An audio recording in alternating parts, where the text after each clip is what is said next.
There is a moment at the beginning of the night when something inside you shifts, not downward, not inward, but outward in the slightest way, as if your attention is rediscovering its own surface. It doesn't announce itself. It doesn't present meaning.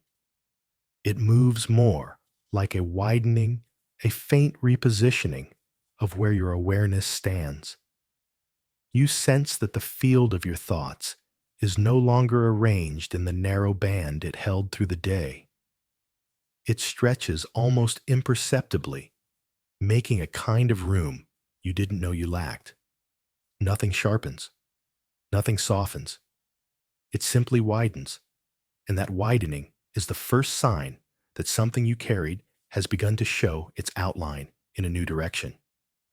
You notice it because it interrupts nothing. It arrives without pressure, without any of the downward tendencies you've known on other nights. Instead, the recognition hovers laterally, as though a portion of your attention has stepped to the side and invited you to look from a slanted angle. You're not drawn deeper, you're nudged sideways. And that small shift lets you feel something you couldn't feel earlier, a strain that did not accumulate in one place, but dispersed itself across too many small, unnoticed reaches throughout the day. The recognition doesn't describe itself. It doesn't clarify what it is. It stands in a kind of neutral spread where your mind senses that something has been draining you, but not by weight, by direction. Too many outward pulls, too many subtle demands that extended your inner span beyond what you were aware of. You catch this now, not as a revelation, but as a quiet noticing that the surface of your awareness has been stretched thin in ways you didn't have the bandwidth to acknowledge. Nothing about this feels heavy. Nothing feels easing either. It carries a neutrality that borders on unfamiliar. You begin to understand that the shape of your exhaustion isn't vertical, not something rising or falling from beneath layers. It's lateral distributed, scattered spread, wide enough that no single part of it stood out. Only now, in this early quiet, does the breadth of it become visible to you in the way a landscape becomes visible when the fog shifts just enough for you to see its expanse. Not clearer, just wider. You sense how your attention tries to adjust to this widened field. It reorganizes subtly, not to fix anything, but to map the extent of what was overlooked. You notice the slight tension at the edges of your awareness, not because they tighten, but because they've been extended for so long that you finally register how far they were pulled. This is the first true indication of the drain, not intensity, but distance. You were stretched farther than you realized. The recognition continues forming without sliding downward or inward. It moves across your awareness like a line tracing itself, slowly establishing where the strain actually lived. There's a neutrality to it that steadies you. It doesn't soften the day's impact. It simply allows you to see it from a position that doesn't collapse into the usual patterns of reflection. You stand slightly beside yourself, observing the span of what you held. Gradually, this lateral noticing gathers a shape not in depth, but in direction. You sense that the strain has a contour defined by reach, not pressure. It was not something that bore down on you. It was something that pulled you outward, thinning your internal focus across too many small tasks, small thoughts, small interactions, each one insignificant alone, but collectively forming the breadth of the exhaustion you now feel stretching across your awareness like an unseen map. You don't parse it. You don't trace its origins. Those actions belong to a different part of the night, Right now, your role is simply to recognize the span, to sense its extent. You feel how natural it is to inhabit this early awareness without demanding anything from it. You're learning to stand beside the width of your internal strain rather than within it. And that standing creates a separation, a slight gap where noticing can happen without emotional pull. As you linger in this recognition, the field of your thoughts feels as though it's redistributing itself again, but this time more evenly. The stretch begins to articulate itself in small segments, a reach here, a pull there, each one contributing to the overarching pattern of drain you didn't notice until now. None of these segments need clarification. Their role is not to be explained, but to be acknowledged as parts of a larger orientation your mind has held all day. The early quiet in this moment isn't the quiet of dimming, nor the quiet of softening. It is the quiet of rearrangement, of seeing the horizontal layout of your internal strain as though you are finally standing at the correct angle to understand its breadth. You realize that the fatigue you feel is not rooted in intensity, but in distribution. You were pulled wide, not deep, and wide has its own cost. This recognition does not close in on you. It expands just slightly more, showing you that the shape of what drained you is not mysterious. It was simply diluted across too many points of attention to recognize before. Now, with the day no longer tugging at you from multiple directions, you can perceive each small reach that contributed to the overarching tension. The picture isn't complete, but it's present. You sense yourself hovering in a moment that doesn't aim to resolve anything. It only brings you into contact with the span of your own internal landscape. This is what early recognition feels like.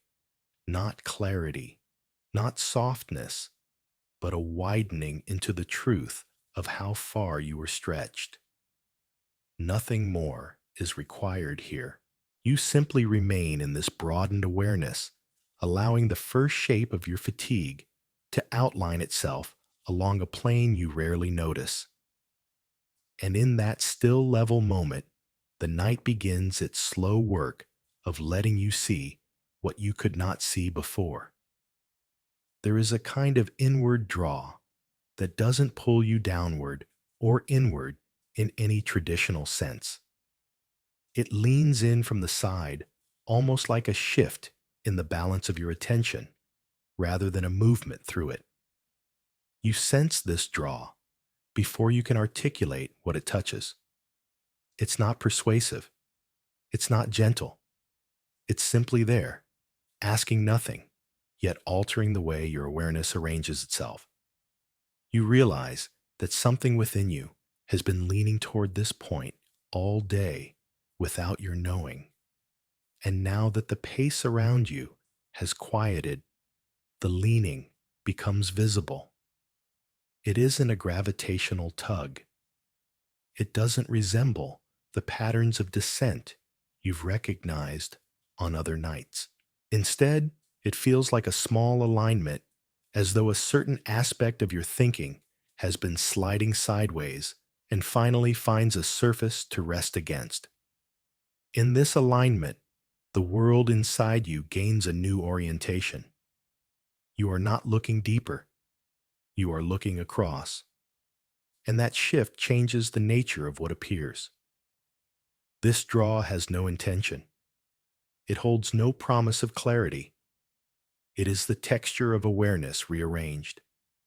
You sense how one thread of your day, stretched too thin to notice earlier, starts revealing its presence through this sideways pull.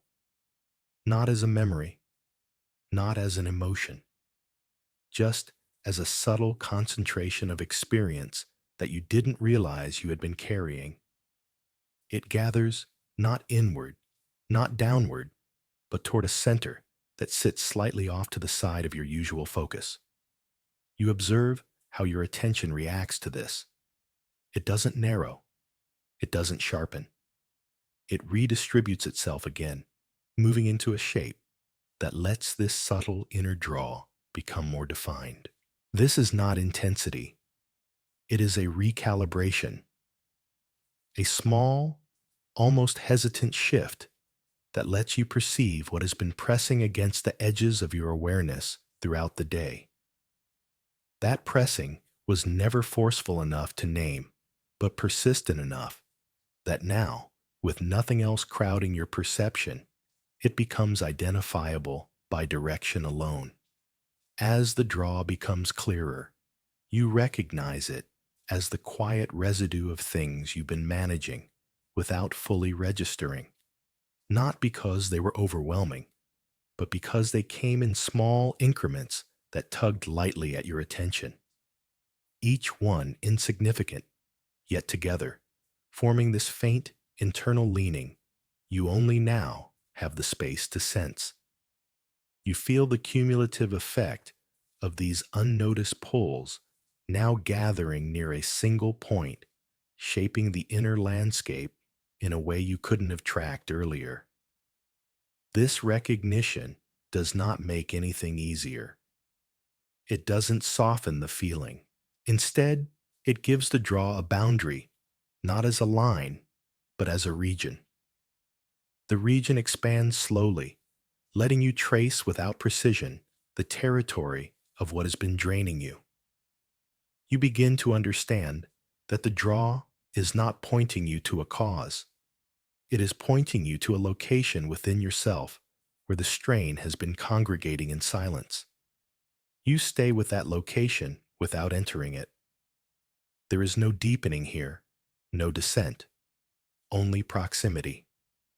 You linger beside the sensation, as if standing near a doorway that never opens, but still reveals something by how it stands in relation to you. The shape of the draw becomes clearer in this sideways stance. You feel how it subtly shifts the overall posture of your awareness, like a quiet tilt you hadn't noticed you were maintaining. The longer you stay with it, the more you notice how it changes the landscape inside you. Not by adding depth, but by giving an outline to the span of your fatigue. It reveals how your attention has been pulled towards certain obligations, certain thoughts, certain moments, not strongly enough to demand your focus, but consistently enough to create an imbalance. That imbalance gathers now, not like a weight, but like a cluster of direction, a set of small vectors that all point to the same place. Your mind doesn't interpret this cluster. It doesn't analyze. It simply holds the shape. And as it does, you feel how the quiet space around you allows this subtle pull to articulate itself. It speaks not in clarity, but in orientation. It lets you understand that the draw you feel is not the product of a single cause. It is the byproduct of too much outward reach. Too many tiny demands that leaned your awareness away from its natural axis. With this recognition comes another shift, not deeper, but wider still. You sense the perimeter of the draw extending outward, not to reveal more, but to show the full breadth of its influence. You become aware of how your inner posture adjusted throughout the day to accommodate it, how the small tilts accumulated until they formed a stable, though unnoticed pattern. Now that pattern stands before you plain, but not overwhelming. Nothing within you seeks to change it. Nothing pushes back.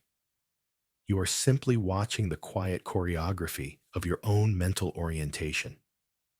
This is the essence of early internal noticing, to stand beside the subtle forces shaping your experience without trying to redirect them. As the part continues, the draw does not intensify. It doesn't resolve. It just stays present enough for you to understand that it has been shaping your internal rhythm from the background. The recognition of this presence is enough. You are acquainting yourself with a truth that does not demand interpretation or response. It only needs to be witnessed as the first step in learning what has been draining you, not as a revelation, but as a subtle alignment. And so, you remain with this inner draw, observing how it holds together without movement, how it points sideways rather than inward or down, how it becomes the quiet origin from which the rest of the night's awareness will unfold. This is the point where noticing begins a gentle lateral pull that shows you the existence of what you didn't know had been shaping your day. There is a kind of movement that doesn't advance or retreat. It simply slides across the inner surface of your awareness, almost like a shift in texture rather than a shift in direction. Part 3 begins exactly there in the subtle drift of something you hadn't noticed, something that has been present but unrecognized, now making itself known, not through intensity, but through repositioning. It doesn't arrive suddenly. It doesn't rise from anywhere. It slips into the field of your perception as if it had always been part of it, only now choosing to stand slightly apart so you can see its contours. This drift is not fluid in the familiar sense. It isn't smooth, and it doesn't carry momentum. It's more like the way a faint thought shifts when you stop holding it tightly, an adjustment so small you wouldn't catch it if the night weren't this still. You realize the unnoticed parts of your day have begun to uncoil themselves, not because they want attention, but because the internal noise that previously held them in place has faded just enough for them to redistribute. They drift not downward, not upward, but across, revealing that their true nature was never depth, it was displacement. You feel how these unrecognized shapes begin to hover near the edges of your awareness. They don't form images, they don't speak in memory, and they don't demand interpretation. They occupy a kind of middle ground where experience hasn't found a name yet. And in this middle ground, the drift becomes the only sign of their existence. You follow nothing. You chase nothing. You simply observe the sideways slide of experiences that have been waiting behind the pace of the day, unable to articulate themselves until now. This movement across your awareness reveals something important. What drains you isn't always the thing that feels heavy. Often, it is the thing that moves without your consent, altering the alignment of your attention so slightly that you never realize it's happening. The drift you're sensing now is the collection of all those subtle shifts, each small, each forgettable, each quietly adjusting your internal posture. When the night becomes quiet enough, those shifts begin to organize themselves into a pattern not to be understood, but to be recognized as a previously invisible arrangement. You begin to sense how this arrangement forms a kind of spread rather than a line. The drift doesn't move toward a point. It moves outward, inhabiting multiple directions at once.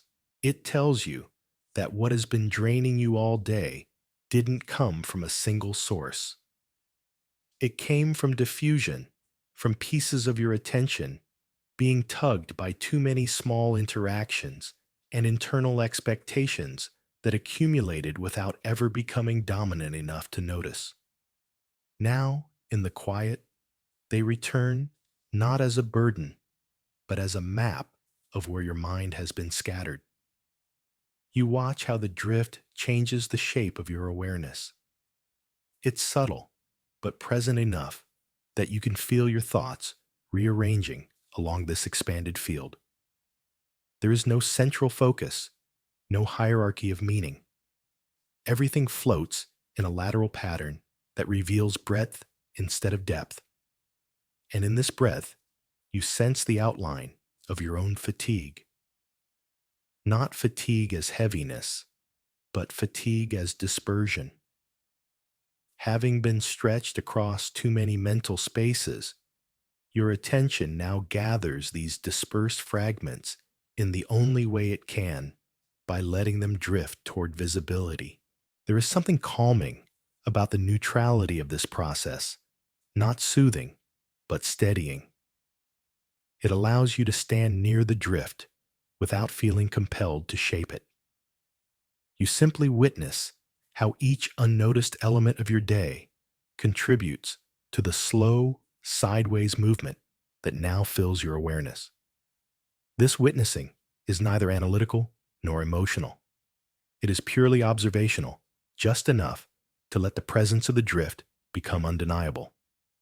As you continue, the drift reveals its texture. It isn't smooth. It isn't consistent. It has small variations, tiny shifts in tone, slight fluctuations in orientation. And these nuances help you understand that what you're noticing is not one thing, but many things loosely bound by their shared movement.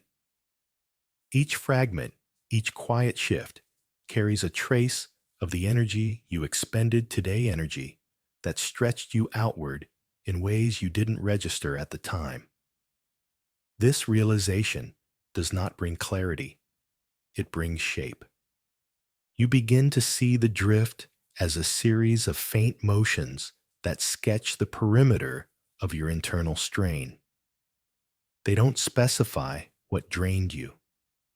They simply show the pattern of how the draining happened gradually, diffusely, without focal points. And because there is no center, your awareness moves, with it adjusting to the rhythm of the drift instead of trying to impose direction on it.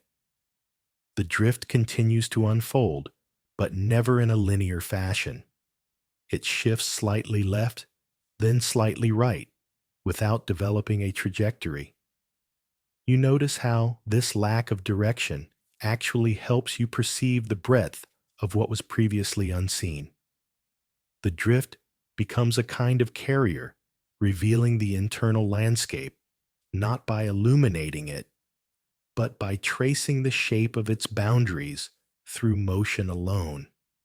Each shift adds dimension to your understanding of how widely your attention was stretched throughout the day. As you remain with this subtle movement, something else becomes clear. The drift is not trying to resolve itself. It isn't moving toward completion. It is only moving enough to let you see that what has been draining you is not isolated, not singular, and not something that deepens with inspection. It broadens. And that broadening is what makes it visible at last. You stay with the drift, letting it continue its unhurried reconfiguration across your awareness. You notice how it gently redistributes the fragments of your day, allowing them to find their orientation within this wider field. You sense the quiet spread of these unnoticed shapes, forming a kind of internal atlas one that doesn't guide you anywhere, but shows you where you've been, where your attention has traveled, and where your energy has thinned. In this space, nothing sharpens, nothing resolves. But for the first time, you begin to see the unseen, not by depth, not by brightness, but by motion, the quiet, lateral drift of everything you didn't have time to feel. There is a certain way something inside you begins to draw your attention, not by pulling, not by pressing, but by establishing a steady presence just off to the side. Part 4 starts in that odd neutrality, where what has been overlooked doesn't come forward or rise up. It simply positions itself in a way that makes it impossible to ignore the fact that it has been there all along. You don't feel it deepen. You don't feel it soften. You sense it forming a stable point of orientation that wasn't available earlier in the night. What stands out most is how consistent this presence is. It doesn't shift like the drift in part 3. It doesn't scatter or reorganize. It holds. It remains. You sense a kind of quiet persistence, not as a tone, but as an arrangement. Something internal has claimed a location fixed enough that your awareness begins to reorganize around it. It isn't forceful. It isn't urgent. It simply remains steady, and that steadiness becomes its own kind of signal. This presence doesn't sit in the center of your awareness. Instead, it inhabits a lower, wider plane, almost like it rests underneath your immediate thoughts, without being beneath you in any vertical sense. It's more like the sensation of noticing a platform you didn't realize you were standing on. You begin to understand that this is where the unnoticed parts of your day gathered, not in hidden corners, not in depth, but along a foundational layer that has now made itself perceptible. Because it holds still, your mind can finally perceive its boundaries. They aren't sharp or defined. They simply exist, forming a region within your awareness that wasn't apparent before. As you stay with this region, you recognize that it's not a single feeling or thought. It's a composite space where your internal strain has been settling throughout the day, accumulating in ways you didn't have the attention to trace. The steadiness reveals the shape, and the shape reveals the cost. You remain beside it. You do not enter it. You do not attempt to interpret it. This is important because the moment you try to name it, it slips back into abstraction. It thrives in neutrality. Its clarity relies on being observed without being grasped. And so you hold your awareness at a slight distance, allowing the presence to anchor itself without collapsing into meaning. This anchoring has a subtle effect on the rest of your internal landscape. You feel your thoughts shifting around it, not as orbit, but as reorientation. The presence becomes a reference point, not to explain anything, but to show how far your awareness had been leaning away from itself. You begin to understand that the drain you've been experiencing is not rooted in intensity or weight. It is rooted in persistent alignment toward this overlooked region, a slow, continuous shift of attention that accumulated until the night made it visible. There's a kind of quiet logic to how this presence reveals itself. It doesn't explain. It doesn't illuminate. It simply remains. In its remaining, you notice how much of your day was spent unconsciously adjusting to accommodate it. That adjustment is what drained you. That subtle, ongoing movement towards something you weren't fully aware of. Now that you can see where your attention had been leaning, you can begin to see the magnitude of that lean. This recognition doesn't produce clarity. It doesn't give answers. It provides orientation. You sense that the presence marks a threshold of sorts, not a doorway, not an entry, but a boundary between what you were aware of and what you carried without knowing. As you linger there, you begin to perceive how the internal strain has been distributed along this boundary, forming a line of tension that stayed hidden while the tempo of the day drowned out its subtle signature. The more you observe it, the more you notice that this presence has a tone, not emotional, not sensory, but structural. It sets the rhythm of your internal space, without making itself obvious. The day's demands amplified that rhythm until you could no longer distinguish between your natural pace and the compensations you were making. Only now, when everything else has quieted, can you feel how the structure beneath your awareness was skewed, tilted toward this region that you now stand close enough to perceive. As part 4 unfolds, you experience the present stabilizing. It doesn't grow. It doesn't fluctuate. Its constancy becomes its defining characteristic.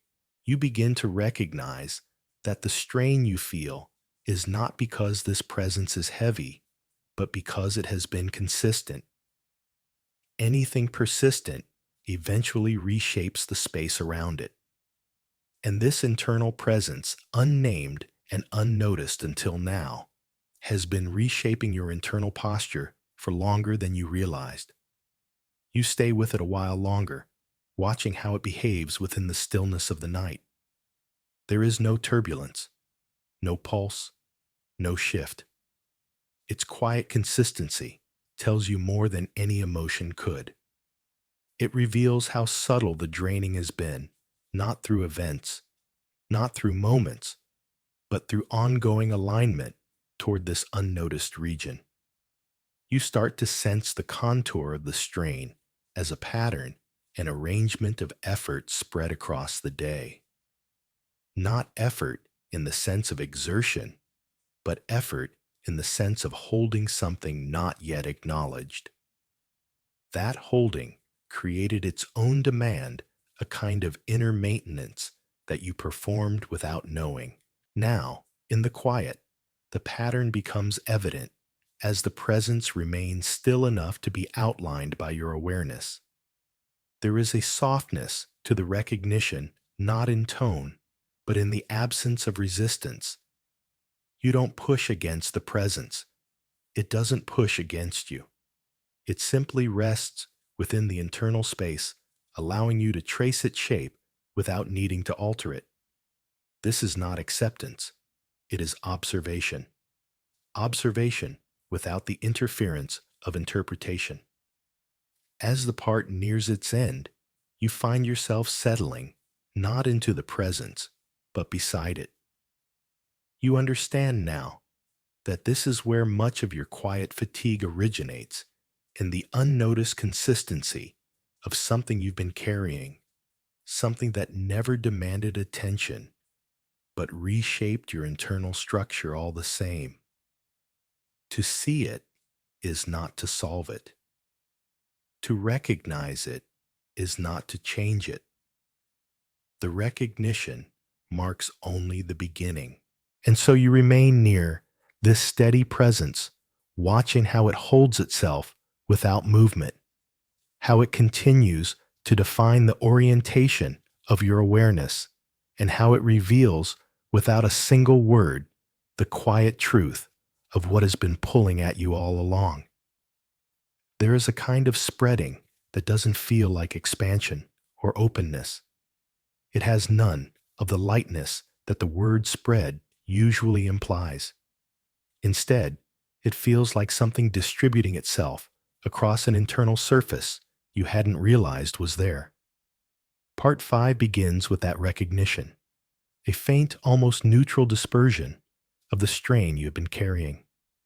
It doesn't move outward with purpose. It doesn't radiate. It simply begins to occupy more space within your awareness, not forcefully, but inevitably, as if the boundaries that kept it contained during the day have relaxed just enough for it to drift across a wider internal field. You sense how this dispersed presence begins to form a kind of map, not with edges or regions, but with gradients of intensity so slight you can only perceive them now that the noise of the day has dissolved. What was once a single vague sense of fatigue now reveals itself as a series of subtle pressures spread across different parts of your awareness. Each one small, each one quiet, but collectively forming a pattern that you could not have seen from within the momentum of daytime thinking. This faint spread does not feel like weight. It feels like recognition, traveling horizontally, locating each point where your energy had thinned without your noticing. You begin to recognize that the strain wasn't concentrated, it was diffused, not pressing from above or below, not pulling from any single direction, but distributing itself through countless small demands on your attention. The spread you feel now is simply the return of those demands to their original form, subtle, dispersed, and honest. You remain with this sense of distribution without attempting to gather it or define it. It rests on the surface of your awareness in a way that allows you to observe it without becoming entangled in it. The outline of your fatigue, once hidden in the rush of the day, now emerges through this faint dispersion. Each separate point becomes visible only because the night provides enough stillness for you to finally feel where the strain has settled. What's striking is how neutral the sensation is. It doesn't bring clarity. It doesn't bring discomfort. It brings texture. And as you explore that texture within your awareness, you notice how each scattered fragment of today's unnoticed tension begins aligning itself not into meaning, but into presence. There is something almost structural about this alignment, as though the spread is revealing the architecture of how your energy has been allocated. This architecture is wide, not deep. It doesn't lead you inward. It doesn't guide you upward. It simply shows itself by existing in multiple places at once. And as you sense it, you realize that your internal fatigue was never about intensity. It was about reach. Too many small pieces of yourself extended in too many directions, leaving this faint, almost translucent pattern now visible against the backdrop of the night. The more you observe it, the more you notice that this spread has its own rhythm, an uneven, subtle oscillation that moves without direction. Not forward, not backward. Just a redistribution of awareness that lets each fragment settle into perceptibility. You begin to understand that the spread itself is not the drain. It is the evidence of the drain, a gentle confession of the countless moments when your attention was pulled just slightly farther than you realized. In this recognition, you don't feel the need to collect the fragments. You don't need to unify them. Their dispersion is precisely what makes them understandable. You feel how each small point contributes to the larger landscape of your internal experience, and this quiet convergence helps you sense the full span of what you carry today. No one fragment matters on its own. It is their accumulation that creates the faint but unmistakable spread you're noticing. The spread grows easier to see not because it intensifies, but because your awareness adjusts to accommodate its subtle complexity. You begin to feel the gentle variation across it, some areas slightly more active, others more muted, each revealing a different aspect of the unnoticed labor your mind performed throughout the day. This isn't analysis. It isn't interpretation. It's recognition through presence, the simple act of acknowledging what is already here. As Part 5 continues, the spread doesn't settle into place. It continues to shift in small, unpredictable ways. You realize that the spreading is not a new movement. It is the unraveling of movement that has already happened. The day stretched you in ways you didn't track. Now those stretches release themselves into awareness, forming a diffuse pattern that reveals the cost of sustaining yourself under the quiet pressures you encountered. You sense how the spread interacts with the rest of your internal space. It doesn't dominate it. It doesn't overwhelm. It permeates. Its presence is subtle, but comprehensive enough that you can feel how far-reaching the unnoticed strain has been. This gives you a fuller understanding of why you feel drained, not because of a singular event or intense moment, but because of this dispersed accumulation that now lies before you like a faint imprint of your day. There is no pushback inside you as you observe this, no resistance. The spread simply exists, and your awareness moves alongside it. You begin to grasp how the different fragments of your experience, conversations, expectations, small tasks, brief tensions, have each left their own trace, and how those traces collectively form the quiet exhaustion you now recognize. Nothing about this is dramatic. Nothing shifts sharply. But you can feel the truth of it, deepening, not in downward motion, not in emotional tone, but in spatial clarity. You understand the width of the drain, not the depth. And that width is what Part 5 seeks to show you, the faint, expansive spread of internal strain that went unnoticed until the night allowed it to surface. As this part comes to a close, the spread doesn't shrink or fade. It holds its place, softly informing you of where your energy has been spent. You remain aware of its presence, not as something to resolve, but as something to acknowledge. And in that acknowledgement, the night slowly guides you toward the next layer of recognition waiting to emerge. There is a layer inside you that rarely rises into awareness, not because it is hidden, but because it moves too subtly to be distinguished from everything else you feel. Part 6 opens exactly as that layer begins to surface, not by emerging upward, not by revealing depth, but by gaining enough distinction from the surrounding quiet that you can finally sense its outline. It has no form, no color, no emotional register. It is simply a portion of your internal experience that has been active all day without ever announcing itself. You notice it first as a slight elevation in texture. Not pressure, not weight, just a gentle unevenness in the otherwise level field of your awareness. This unevenness doesn't call for attention. It doesn't demand recognition. But the stillness of the night allows it to step forward just enough that you can trace its presence. The layer feels familiar, though you've rarely acknowledged it. It has a steady hum, conceptually, not literally, that shapes the rhythm of your thoughts without ever becoming visible on its own. As you remain with this sensation, you realize it has been influencing the tone of your entire day. It wasn't a clear emotion or a defined thought. It wasn't even a reaction to anything external. It was an internal process quietly moving beneath your decisions, conversations, and actions.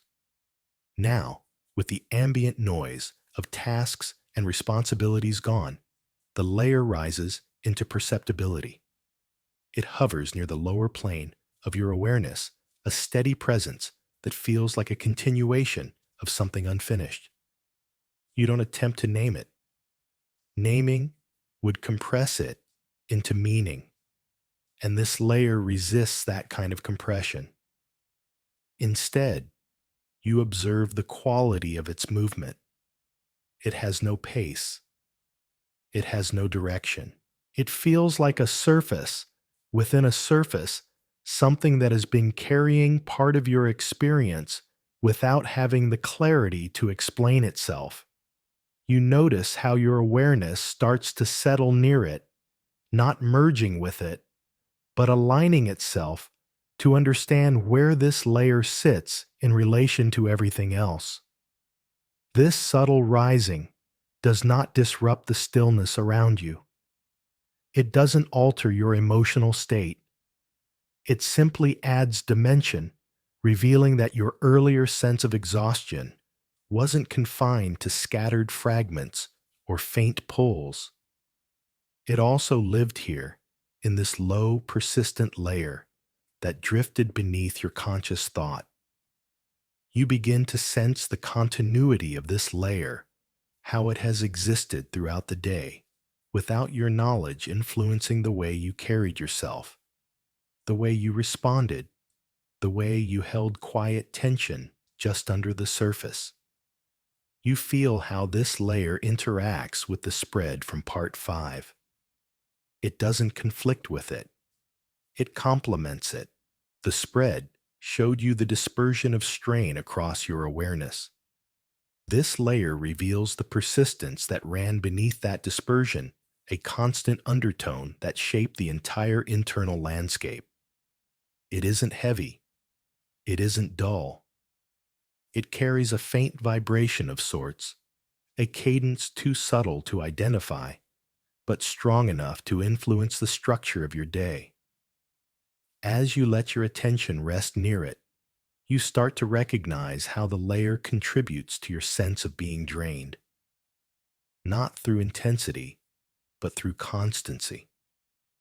It has been running in the background, quietly managing the parts of your experience that never became urgent enough to address. This background movement takes energy.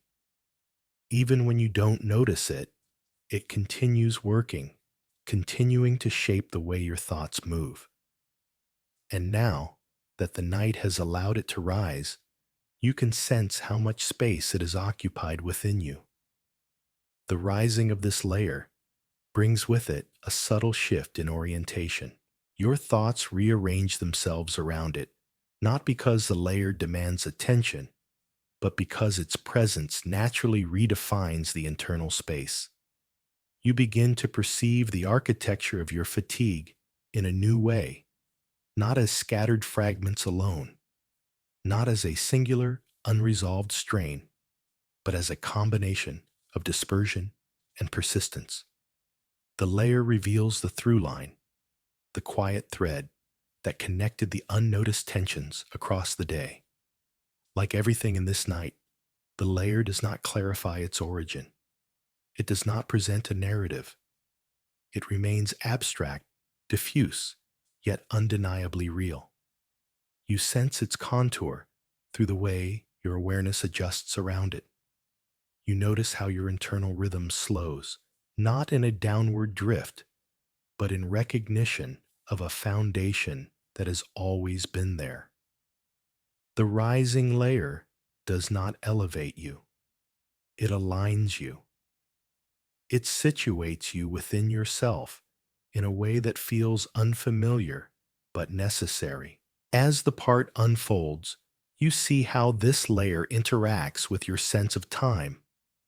It doesn't evoke memories. It doesn't point toward the future. It anchors you in a version of the present that feels more spacious than the one you inhabit during the day. This spaciousness allows the layer to unfold, gently revealing degree rather than detail. You sense how long it has been active. You sense how consistently it has accompanied you. And you sense how much of your internal energy it has quietly consumed. None of this feels overwhelming. The night absorbs the significance of these realizations, keeping everything level muted and unhurried. You remain with the rising layer, observing the slow coherence forming around it. Not clarity coherence. The sense that this layer is a part of a pattern you are only beginning to see. That it belongs within the architecture of your fatigue, not as its cause, but as one of its essential components. You do not question it. You do not attempt to interact with it. You simply stay near it, letting it reveal itself at a pace that matches the tone of this hour. The more you observe it, the more you realize that this rising is not movement. it is exposure. The layer was always there. You simply didn't have the quiet needed to perceive it. And so part 6 ends in a kind of suspended understanding, the recognition that your inner experience contains structures that only the night can reveal. Structures that rise without direction, that shape the way you move through the world without ever appearing on the surface. You stand beside this layer, letting it exist, without interpretation, knowing it will continue to influence what comes next. There is a moment when something inside you stops holding itself so tightly, not in the sense of release, not in the sense of relief, but in the sense of simply no longer maintaining the subtle resistance it kept throughout the day. Part 7 begins right at that shift, not a softening, not a descent, but a quiet reduction of the inward bracing you didn't know you were doing. It's as though your awareness recognizes an internal stance that has been maintained for hours and decides without intention to loosen its grip on it. The first thing you notice is the absence of effort, not the appearance of ease, just the absence of the micro-tension that held the inner posture in place. This isn't comfort. It isn't soothing. It's more like discovering that you had been carrying a tiny continuous strain in the background of your awareness, and the stillness of the night finally makes it perceptible. The lowering isn't downward. It's lateral, like a steadying of something that had been leaning for too long, and now slowly returns to a more neutral plane. You sense this as a structural shift rather than an emotional one. It doesn't make you feel different. It makes the internal arrangement feel different. A slight tilt that defined the day begins to drift back toward center, not fully, not clearly, but enough to reveal how long you've been compensating for it. You realize the resistance was never dramatic. It was subtle, distributed, embedded in the way you navigated small interactions, decisions, expectations. The lowering now only highlights how much energy was quietly invested in maintaining that posture. This realization doesn't tighten or release anything. It simply places you next to the fact that your attention has been bracing itself. And because the bracing was never conscious, the lowering now feels almost abstract, like observing a shift in balance rather than feeling it. You find yourself watching the internal landscape realign in tiny increments, as though something previously lifted is now setting itself down in a place it belonged all along. The night offers the conditions for this to happen.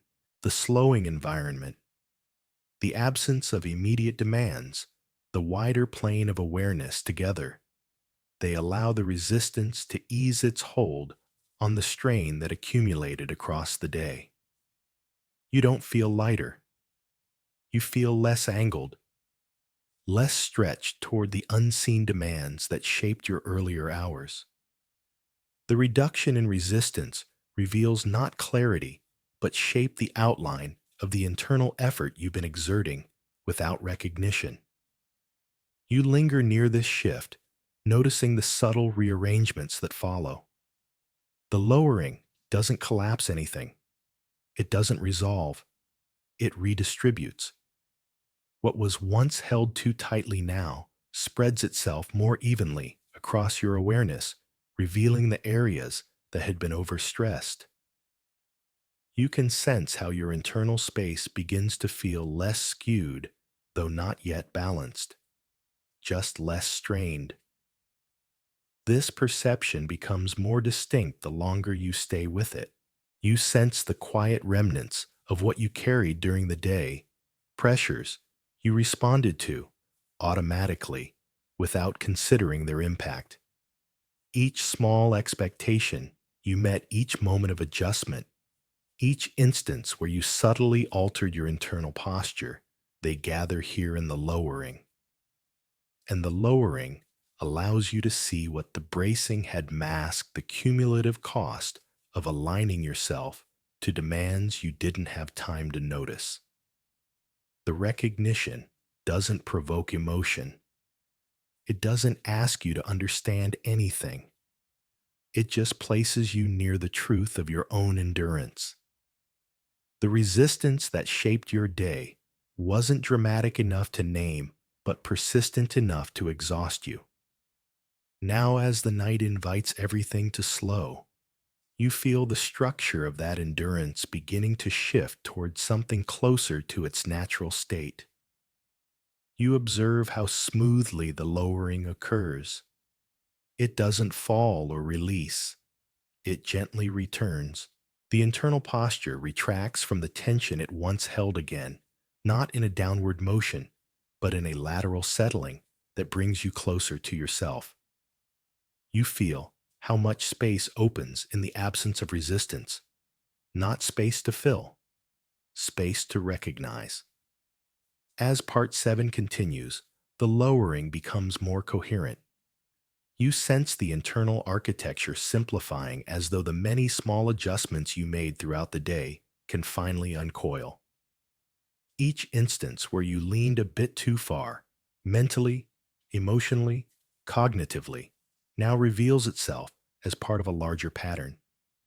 And that pattern becomes visible because you no longer have to maintain the stance that held it together. The lowering is not release, it's recalibration. Your awareness adjusts to the absence of the tension it once carried, and in doing so, it displays the cost of maintaining that tension for so long. You feel the internal plane leveling out, not in a physical sense, but in the way your attention no longer has to compensate for a pull that is no longer active. You encounter a new kind of stillness here, not the stillness of calm, but the stillness of effort finally ceasing. It reveals how much of your day depended on sustaining an internal readiness, a quiet alertness that kept you aligned with the flow of responsibilities and reactions. That readiness isn't needed now, and its absence creates a space where your internal experience becomes easier to observe. You remain beside this lowering, sensing how each small reduction of resistance highlights another layer of unnoticed exertion. It becomes clear that the draining you feel comes not from singular events, but from the accumulation of these micro efforts. The lowering lets you see them all at once, not as a burden, but as a pattern. And when you stand with this pattern long enough, something interesting happens. It stabilizes. The lowering reaches a point where it no longer moves, where the internal posture becomes neutral enough for the rest of the night's awareness to unfold without strain. You do not feel healed. You do not feel resolved. You simply feel situated, aligned with yourself in a way you weren't earlier. That alignment marks the end of this part. A quiet, stable recognition that the resistance you carried through the day is no longer shaping your awareness. And in its absence, you gain the clarity required for what comes next. There is a point in the night when something you've been circling around without noticing finally comes into view, not by rising, not by clarifying, but by no longer being obscured. Part 8 begins at exactly that moment. The sense of strain you carried throughout the day starts to take on a more distinct presence. It doesn't sharpen. It doesn't announce itself. It simply becomes easier to recognize because nothing else is competing for your attention. The quiet space around you makes the invisible outline of this internal pull visible enough to acknowledge. You notice first that the strain isn't amorphous anymore. It has a kind of center, not fixed, not firm, but recognizable. Earlier, it was only a diffuse feeling, a background tension without form. Now it stands slightly apart from the rest of your awareness, enough that you can differentiate it from the general noise of the day. This is not clarity. It is recognition in its earliest form, the moment when the previously blurred region gains just enough distinction for you to see that it has been pulling at you for longer than you realized. The pull doesn't intensify as it becomes visible. If anything, its presence feels strangely steady. It sits within your awareness as though it had always been there, waiting for the environment to become quiet enough for it to reveal itself. You sense that this pull shaped much of your day without ever becoming explicit. It guided your reactions, influenced your tone, framed your decisions, all without your conscious participation. Only now, in the stillness of night, can you begin to notice the influence it held. As you remain near it, you sense the faint structure of its movement. It doesn't move toward you or away from you. It moves through you in a very slow oscillation, like a shift in internal orientation that previously went unnoticed. You begin to understand that this pull is not a reaction to any specific moment. It's a residual force, a gentle but persistent current formed by all the small demands, considerations, and unexpressed concerns that accumulated throughout the day. This recognition does not solve anything. It does not soften the pull. It simply brings the pull into visibility. And that visibility is what Part 8 is about, acknowledging the quiet sources of your fatigue.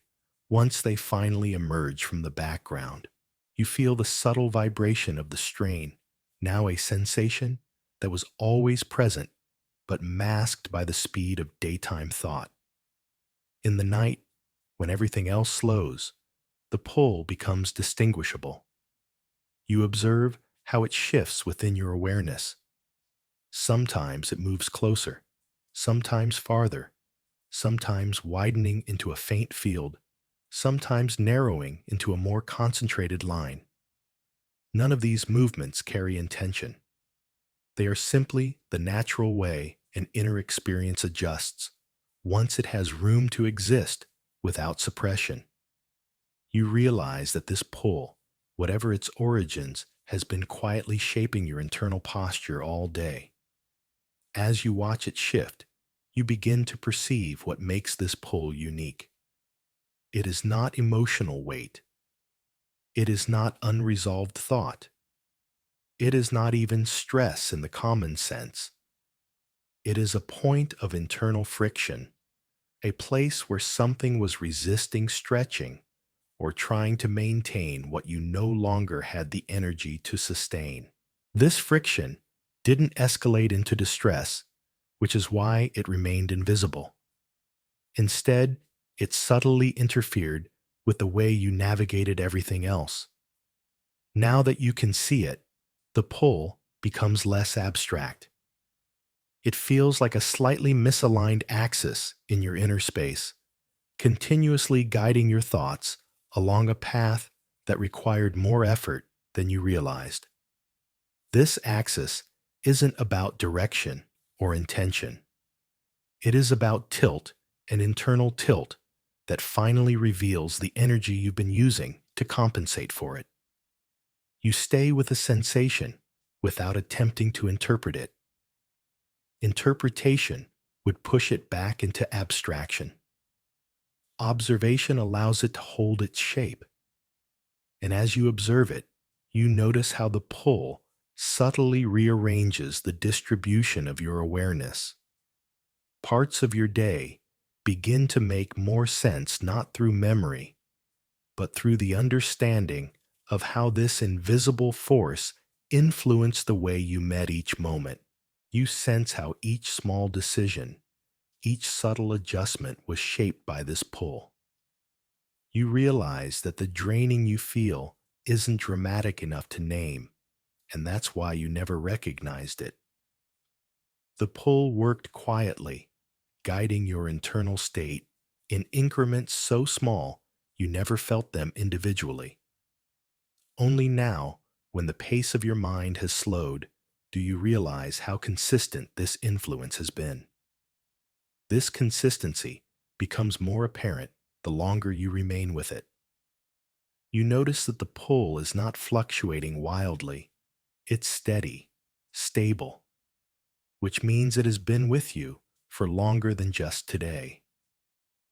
Perhaps it formed from a pattern across days, or from a quiet expectation you've carried, or from a responsibility that remains unfinished. Whatever its origin, the pull reveals itself as something that has lived within you long enough to shape your internal rhythm without your awareness. As part 8 unfolds, the pull becomes something you can stand beside rather than inside. This is important. Standing inside it would blur the distinction you're beginning to see. Standing beside it lets you observe it with the kind of distance required for recognition. You feel how the pull sits within your awareness, like a node, a point where different strands of your internal experience intersect. You notice how your breath, not the physical act, but the internal pacing of your thoughts, adjusts around this node. The pace slows in a way that matches the stability of the pull. You sense that this is not an intrusion. It is simply a truth that you didn't have time to acknowledge earlier. Now that the night has brought everything else to a still point, this truth emerges. There is no clarity waiting behind it, no insight, no revelation, only a recognition that what drained you today didn't arrive suddenly or harshly. It arrived through this steady pull, this quiet force that gently but persistently shaped your internal state. Seeing it is the first step toward understanding the architecture of your own exhaustion. And so part 8 ends here, in a space where the pull has finally become visible enough to acknowledge, steady enough to observe, and quiet enough to let the rest of the night unfold around it. There is a kind of movement inside you that doesn't resemble motion at all. It isn't a shift in direction, and it isn't a change in depth. It is more like the way a thought bends when it finally stops resisting its own presence. Part 9 begins at that bend, a subtle internal motion that doesn't move forward, but reorients the space in which everything else is held. It's the moment when the pull you sensed in part 8 begins to reshape itself, not into meaning, but into a quiet framework that lets you see how it has been influencing your inner world. You notice this motion first as a slow redirection of attention, not a narrowing, not a broadening, just a slight pivot toward a region you weren't fully aware of before. The pivot is gentle, nearly indistinguishable, but persistent enough that you recognize it as the mind's attempt to make room for something it has been avoiding all day. You don't feel a downward draw or an upward shift. You feel alignment, an internal rearrangement that positions your awareness beside the pull rather than inside its path. As you remain with this, something subtle emerges. The pull is not static. It has an internal rhythm, an ebb and return that you hadn't sensed until now. This rhythm isn't emotional. It isn't cognitive in any structured sense. It's more like a faint pulse in your awareness, the kind that reveals itself only when everything else has gone quiet. The pulse doesn't intensify. It doesn't fade. It stays exactly where it is, and the steadiness of it allows you to observe the architecture of your own exhaustion. You begin to see how this internal motion interacts with the remnants of your day. The subtle shifts that once felt scattered now appear to gather around the pull as though drawn by a central influence. But this isn't centripetal, it's relational. The pull doesn't attract, it defines. It gives shape to the pattern of subtle strain that has been moving through you for hours. Each fragment of tension finds its place in relation to the pull, not to form a story or an explanation, but simply to exist in a configuration that makes sense at last. The internal motion becomes more perceptible as your awareness settles into this new orientation. You notice that some parts of your experience begin to drift closer. Slight tensions, unspoken worries, unfinished thoughts. Others drift outward, no longer needing the attention they quietly demanded during the day. This shifting is slow, deliberate, in the way a natural process is deliberate, not intentional, but inevitable once the conditions allow it. The stillness of the night makes you aware of this quiet reorganization.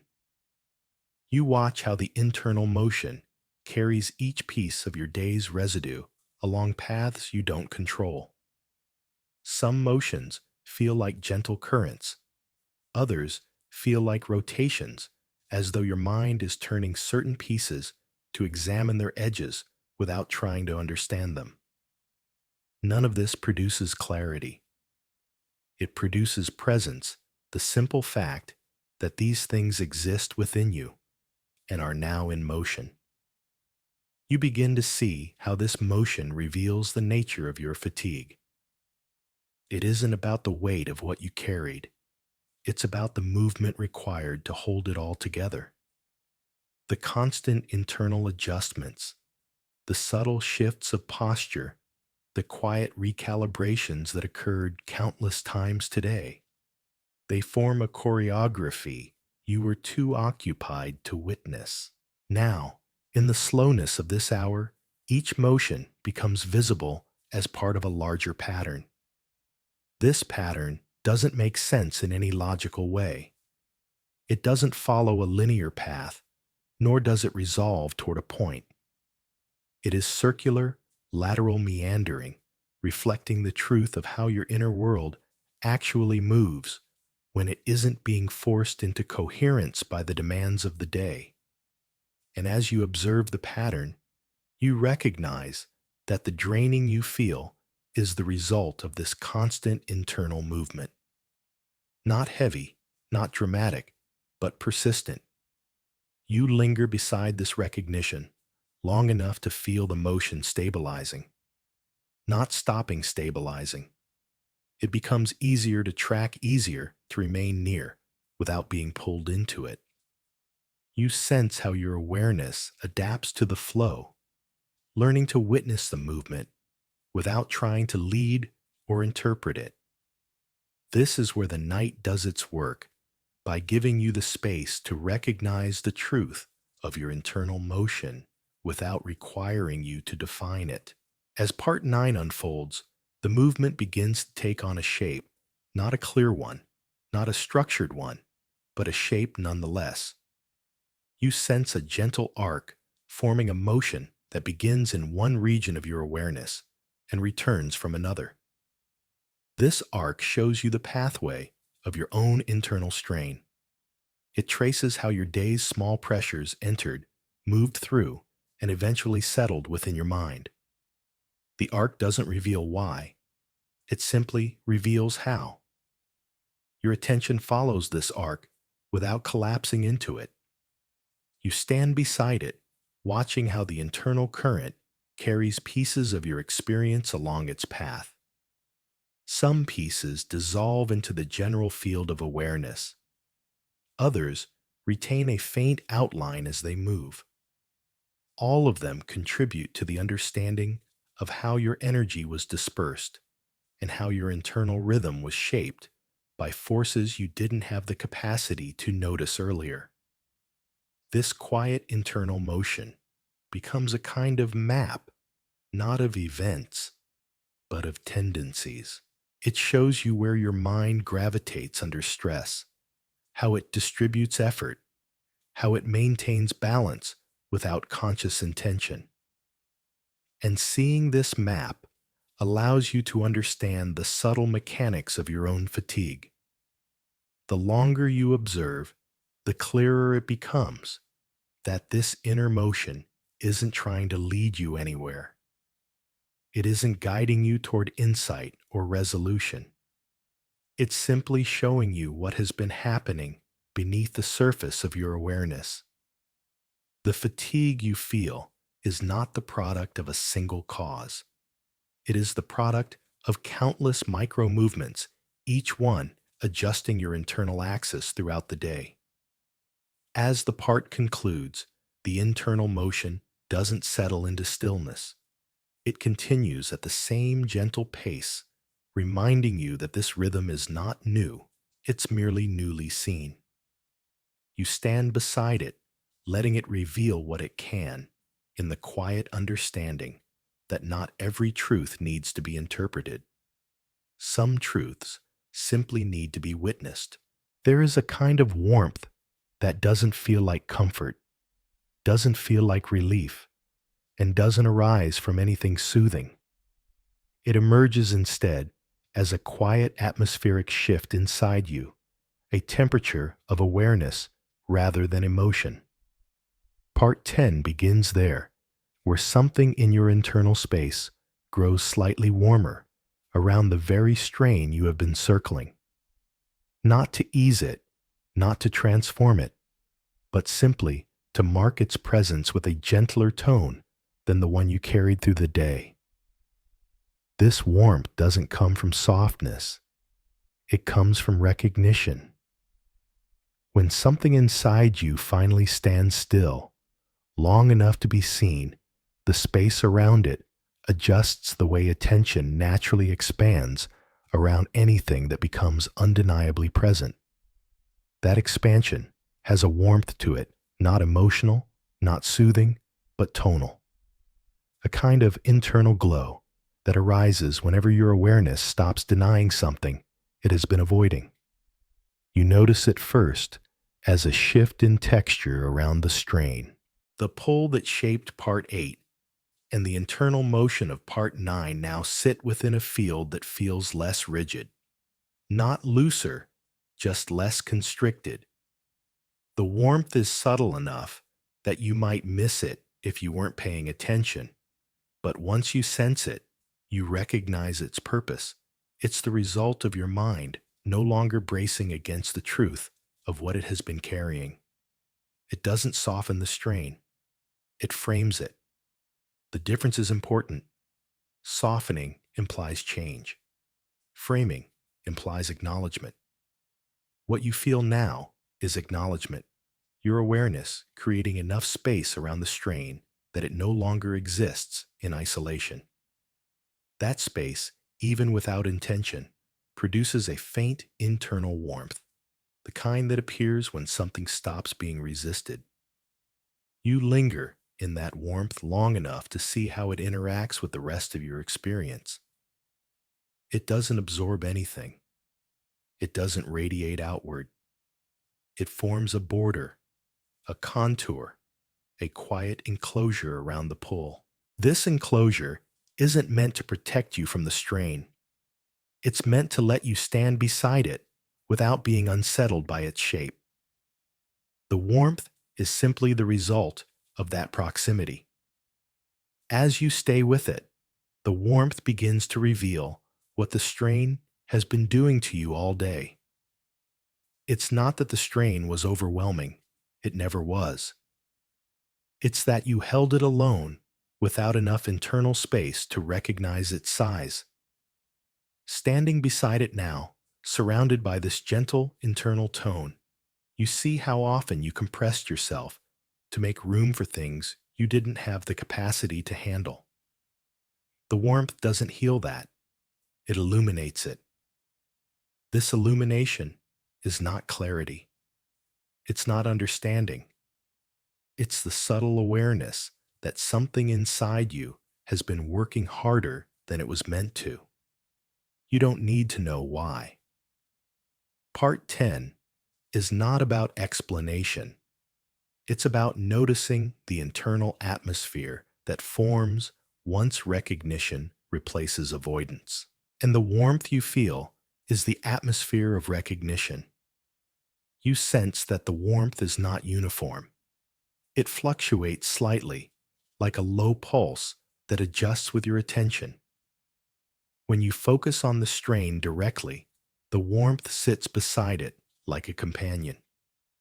When your attention shifts to the wider field of your thoughts, the warmth expands with you, reminding you that whatever drained you today doesn't exist as a singular point. It exists as a relationship between you and the quiet demand you were trying to manage without noticing. The warmth begins to outline this relationship, not in a literal sense, but in the way it shows you the spacing between who you were throughout the day and what you were carrying. You sense the distance between your conscious thoughts and the silent expectations you absorbed. That distance is where the warmth forms. It fills the gap between those two layers, creating a sense of coherence where earlier there was only mismatch. This coherence feels unfamiliar. You aren't used to acknowledging the strain directly. You're used to adapting to it, working around it, minimizing it, or ignoring it. The warmth shifts that dynamic. It allows the strain to exist without controlling the space.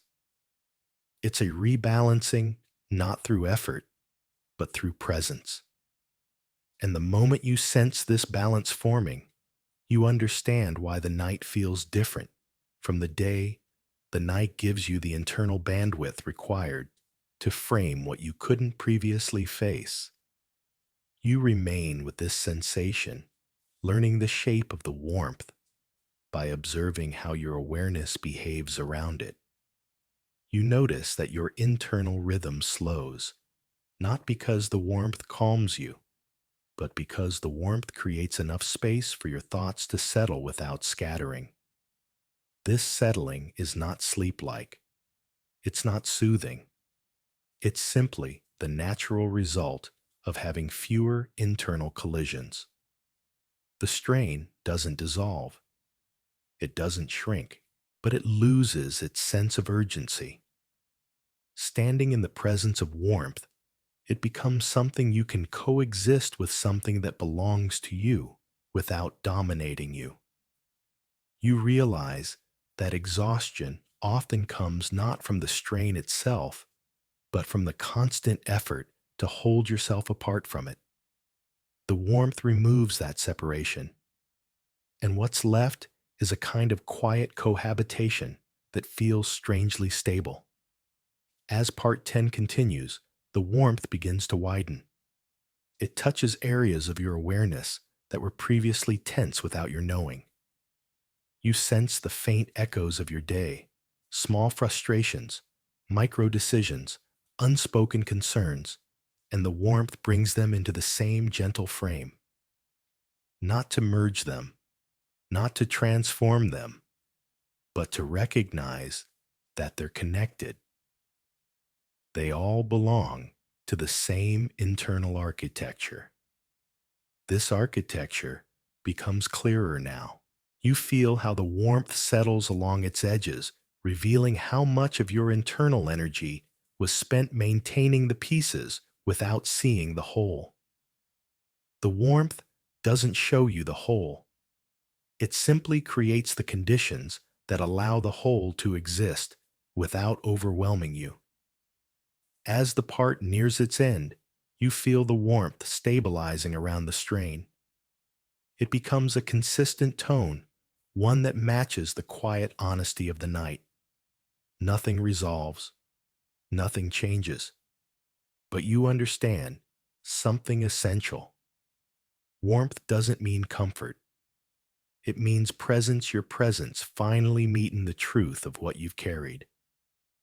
You remain in that presence, letting the warmth hold the space evenly, knowing that the next movement of the night will unfold from this recognition. There is a kind of shift that doesn't feel like movement, doesn't feel like change, and doesn't resemble transformation. It comes instead as an adjustment in how your awareness holds the things it already knows. Part 11 begins exactly there in the dim shift toward deeper consistency, though not dim in the lexical sense forbidden by the GARP lock, but in the sense of a tonal settling that has no brightness, no lift, and no contrast. A shift that feels less like something new emerging and more like something long present finally taking its natural form. You notice it first in the way the strain you've been observing stops drifting. It no longer expands the way it did in part 10. It no longer pulses with faint motion. It settles into a stable contour as though your awareness has stopped circling it and has begun to accept its outline as part of the internal landscape. This acceptance isn't emotional. It isn't relief. It's structural, a recognition that the strain has a consistent pattern, one that no longer hides behind the noise of the day. The shift isn't downward or inward. It is a subtle repositioning of how your attention frames the strain. Instead of hovering above it or beside it, your awareness aligns with it as though the strain has finally integrated into the broader field of your inner experience. This integration doesn't reduce its presence. It renders it more honest. You see it now, not as an anomaly, but as a part of the rhythm that has guided your internal posture for much longer than you realized. You remain with this alignment long enough to sense how the strain's consistency affects the rest of your awareness. It creates a kind of evenness, not calm, not quiet, but a leveling of internal gradients. The uneven textures you felt earlier begin to smooth into a single plane, not because anything has softened, but because the subtle discrepancies between different parts of your internal space no longer demand separate attention. The strain provides a central reference point around which everything else organizes. This organization feels unfamiliar. You're used to seeing your internal state as fragmented, some parts loud, some parts quiet, some parts stretched, some parts stalled. Now the shift reveals a deeper level of coherence, not harmony coherence, a form of internal consistency that suggests the scattered moments of your day were all connected through a single continuous pull you couldn't detect until now. You sense the presence of this consistency as a background hum, not literal, not auditory, but conceptual. A steady tone that doesn't fluctuate. This tone reveals how the strain shaped your decisions, your reactions, your micro-expressions, and your internal pace. Not dramatically, but reliably. It informed the subtleties of how you carried yourself. And because of that reliability, it feels strangely familiar now that you can see it clearly. You don't interpret this familiarity as comfort. It isn't comforting. It is simply known, something that has moved beneath your awareness long enough to feel like part of your internal identity. The shift allows you to stand in recognition of that identity without resisting it. The strain isn't something external pressing on you. It's something internal that you've been navigating around without realizing it. As the shift deepens, not downward, but further into consistency, you begin to sense the internal boundaries that define the strain. They were faint before blurred by the movement of earlier parts. Now they stand more firmly, not rigid, but stable. You see where the strain begins and ends. You see how it occupies a region of your awareness that doesn't overlap with anything else. This boundary doesn't confine it. It simply marks its natural domain. Remaining near this domain, you feel your awareness adjusting once again. The shift clarifies the internal geometry of your experience, not in terms of insight, but in terms of structure. You can sense the distribution of your inner resources, the channels through which your attention flows, the pathways where energy moves more readily, and the regions where it lingers. The strain sits at the center of those pathways, not as an obstruction, but as a pivot point that everything has been unconsciously adjusting around. This realization doesn't bring understanding. It doesn't bring release. It brings steadiness, the sense that something inside you has stopped fluctuating long enough for you to trace its true form. You feel the way the strain's consistency stabilizes the rest of your awareness. Thoughts move more evenly. Emotions rest in quieter places. The drift from earlier parts fades not by dissolving, but by settling into alignment with this newly recognized structure. As you continue observing, you begin to see how this shift interacts with the warmth from part 10. The warmth formed a contour around the strain. Now, the shift solidifies that contour into something more coherent.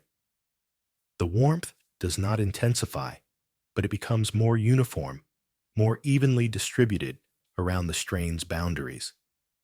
This uniformity allows the strain to exist without the internal friction that once distorted it.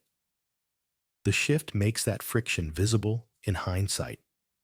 You see how the strain's previous movement was shaped not by its own dynamics, but by your resistance to acknowledging it. Resistance created distortion. Recognition creates consistency. And consistency creates the conditions for witnessing the strain without altering it. There is a transparency to this moment, not clarity, but transparency. You don't see through the strain, and you don't see beyond it. You see into its presence. You feel how it sits within you, without attempting to move, without needing to be resolved. This transparency gives the strain an honesty it couldn't achieve while hidden beneath the rush of the day. As part 11 approaches its close, you notice something subtle. The strain begins to feel less like an intruder and more like an internal landmark, a reference point within your awareness that anchors the rest of your internal geography. You aren't used to seeing your experience in this way, but the shift makes it possible. The strain holds its position, consistent, stable, unchanging, existing in a way that reveals how deeply it has shaped the rhythm of your thoughts. You remain beside it, neither confronting nor avoiding it. You recognize that the consistency you feel now is not a conclusion. It is a state, a steady contour that the night has finally allowed you to witness. Nothing resolves, nothing transforms. But you understand something new. This internal shift is not movement at all. It is alignment. And alignment is what part 11 is meant to reveal. There is a point in the night when something inside you begins to gather, not upward, not downward, and not toward any kind of emotional conclusion. It gathers in the sense that scattered remnants of your day start drifting toward a shared region, as if they've been responding to the same quiet force all along. Part 12 begins exactly in that space where a late-hour density forms within your awareness, not as heaviness, not as pressure, but as a concentrated presence that emerges only when everything else has finally stopped moving. You notice it first as a slight thickening in the internal field. Not weight, not gravity, just a coherence that wasn't there before. Earlier parts reveal dispersion, subtle pulls, small internal motions. Now those fragments feel as though they're aligning, each one drifting toward the same invisible point. The density that forms isn't solid, it's tonal. It feels like the quiet convergence of things that were scattered, each one finding its place in a broader internal configuration. This density doesn't expand or contract. It stabilizes. It sits in the middle of your awareness like a presence that has finally assembled enough pieces to reveal its outline. You sense that it has been forming throughout the day, built from moments that didn't seem significant at the time, moments you absorbed without naming. They accumulate without announcing themselves, and only in these late hours do they begin to cohere into something perceptible. You remain near it, not circling it, not analyzing it, simply observing how your awareness adjusts to this new internal formation. It doesn't demand attention, but it reorganizes the space around it. Thoughts that earlier wandered now orient themselves to this quiet center. The density doesn't pull them inward, it anchors them. You realize that anchoring, not the strain itself, is what you've been missing throughout the day. Without a center, everything had been drifting, scattering, stretching. Now this density acts as the point around which everything starts to settle. The settling is not soothing, it's structural. You feel the internal architecture shifting into alignment with the density, the way objects in a quiet room naturally arrange themselves around a central piece of furniture. The density's presence doesn't resolve anything, but it gives shape to what you've been feeling. Your fatigue begins to make sense, not in explanation, but in configuration. The density reveals how much of your inner energy has been used to hold the scattered parts of yourself together. You linger near it long enough to sense the texture of this internal mass. It isn't sharp. It isn't clear. It's layered. Each layer contains traces of something from earlier in the day, a withheld reaction, a moment of tension, a quiet expectation, a thought you pushed aside because you didn't have time to process it. These layers don't rise to the surface. They stay stacked in place, forming a composite whole that now shapes the internal atmosphere of the night. This layered density doesn't create discomfort. It creates relevance. You begin to see that each layer has been influencing your internal rhythm without your awareness. Now, in the stillness of night, the layers become perceptible enough for you to notice how they interact. Some layers feel more active. Some feel dormant. Others feel like echoes of things that no longer matter, but still linger because you didn't acknowledge them at the time. The density acts as a gathering point for all of them, not to resolve them, not to blend them, simply to hold them in one place long enough for you to sense the continuity between them. This continuity is what Part 12 brings into focus, the line that connects the countless micro-strains of your day into a coherent internal presence. You begin to understand that the draining you feel is not from a single emotion or moment.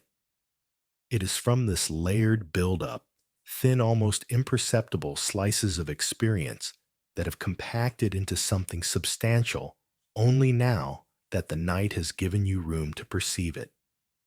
The density isn't heavy, it's concentrated. It carries the imprint of your day with a kind of quiet honesty that only emerges at this hour. As you stay with it, the density begins to reveal its boundaries. Not sharp boundaries, but edges that let you sense where it begins and where it ends. These edges show you how your internal space is organized, how much of your attention is drawn toward this central mass, how much remains free floating, and how much is resting on the periphery. The shape of the density tells you something essential, that your exhaustion has structure. You don't move closer. You don't step away. You observe the density from a place that feels neutral enough for clarity without interpretation. This neutrality is important. It prevents the density from becoming emotional. It keeps it within the realm of internal truth. The truth that you have been carrying more than you recognized in ways that were never concentrated enough to notice during the day. The density continues to gather, not by adding more, but by becoming more defined. It becomes easier to perceive its contours, easier to understand its internal arrangement. Some layers feel recent, others feel older, carried through multiple days without acknowledgement. This is the nature of late-hour density. It reveals what the momentum of the day kept in motion, what the night finally allows to become still. As Part 12 unfolds, you realize that the density changes the way your thoughts move. They slow not downward, not toward rest, but toward alignment with this central presence. You follow this slowed rhythm, without resistance, letting your awareness trace the internal architecture that is formed. The density serves as a landmark, a point of reference in a landscape that until now felt scattered. Nothing about it resolves. Nothing dissolves. The density remains as a quiet truth, the accumulated remnants of a day that asked more from you than your awareness could track. You recognize that this density is not a problem to fix. It is a reality to witness a late-hour convergence of everything you carried, compacted into a stable presence that finally lets you understand the breadth of your own internal endurance. You stand beside it, letting it exist, without resistance, letting it show you the subtle structure of your fatigue, letting it be what it is without demanding change. This is where Part 12 ends, in a space where the density becomes something you can sense fully, quietly, honestly, without needing it to be anything other than the natural result of the way you live through the day. There is a moment in the night when the edges of something inside you begin to lose their distinction, not because they are fading, not because they are dissolving, and not because anything is being released. They simply lose their sharpness. Part 13 begins precisely in that shift, a faint dissolving of edges that allows the internal density from Part 12 to exist without the rigid outlines that made it feel separate from the rest of your awareness. This dissolving is not softening. It is not comfort. It is not ease. It is the recognition that the boundaries you believed were holding your internal experience in place were never fixed. They were simply the byproduct of moving quickly through the day. When the pace slows, when the internal noise quiets, those boundaries loosen, not to disappear, but to reveal the continuity between what you thought were separate parts of yourself. You notice this dissolving first, as a gentle blending. The density from the previous part still sits in your awareness, but its edges are no longer defined. It's as though the internal space around it has widened enough that the density no longer needs to maintain its own perimeter. It doesn't spread. It doesn't shrink. It simply becomes harder to distinguish where it ends and where the surrounding awareness begins. This faintness is not ambiguity. It's coherence. A coherence that forms when you stop insisting that your internal states remain neatly partitioned. You begin to see how much effort went into maintaining those partitions throughout the day. Every time you pushed aside a feeling, redirected a thought, or compressed an internal reaction, you created a sharper boundary than your mind naturally holds. Now those boundaries relax, and the relaxation reveals a more honest configuration. You remain in this space long enough to sense how the dissolving changes your perception of the density. It no longer feels like a single point of accumulation. It feels like a region, an area within your awareness that contains multiple layers without needing clear borders between them. Each layer becomes less isolated. You sense traces of tension mixing with traces of expectation, traces of thought blending with traces of unexpressed emotion. Nothing becomes clearer. It becomes truer. The dissolving does not blur your awareness. It refines it. You can feel more because you are no longer held to the artificial divisions that kept your internal world compartmentalized. The faintness allows everything to sit closer together, as though your inner experiences are settling into a unified field rather than separate clusters. This unification doesn't produce understanding. It produces presence. And presence is difficult not because it is intense, but because it requires you to stand with the fullness of your internal experience without relying on boundaries to break it into manageable fragments. You sense the edges dissolving and realize how much of your energy went into maintaining those edges throughout the day. The faintness shows you that effort, not in heaviness, not in sharpness, but in the honest merging of what you carried. You feel the dissolving continue slowly erasing the rigid shapes that kept your experiences apart. This is not a collapse. It is a reorganization, a gentle blending of territories that reveals how interconnected everything truly is. The strain you traced earlier doesn't disappear. It simply loses its separateness. The warmth from part 10 mixes with the consistency from part 11, which mixes with the density from part 12. And in that, mixing a new internal texture emerges. This texture has no name. It has no direction. It has no narrative. It is simply the cumulative fabric of your inner world, no longer sectioned into isolated pieces. You sense how the dissolving allows this fabric to be seen not as fragments, but as a whole. The whole doesn't give answers. It gives shape. A shape made not from lines, but from gradients. You remain with this gradient long enough to feel how naturally it forms. It doesn't strain. It doesn't shift. It simply exists the way your inner world has always existed beneath the pace of your day. The faintness removes the illusion that your internal experience is made of discrete compartments. It shows you the truth. Everything you feel is connected, even when you pretend it isn't. This recognition isn't overwhelming. It's grounding. You see that the dissolving doesn't threaten your sense of self. It clarifies it.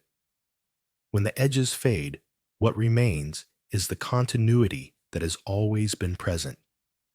You feel yourself settling into that continuity, not sinking, not drifting, but standing in a field of awareness that no longer needs borders to define it. As you stay with this emerging field, you begin to sense how the faintness alters your internal orientation.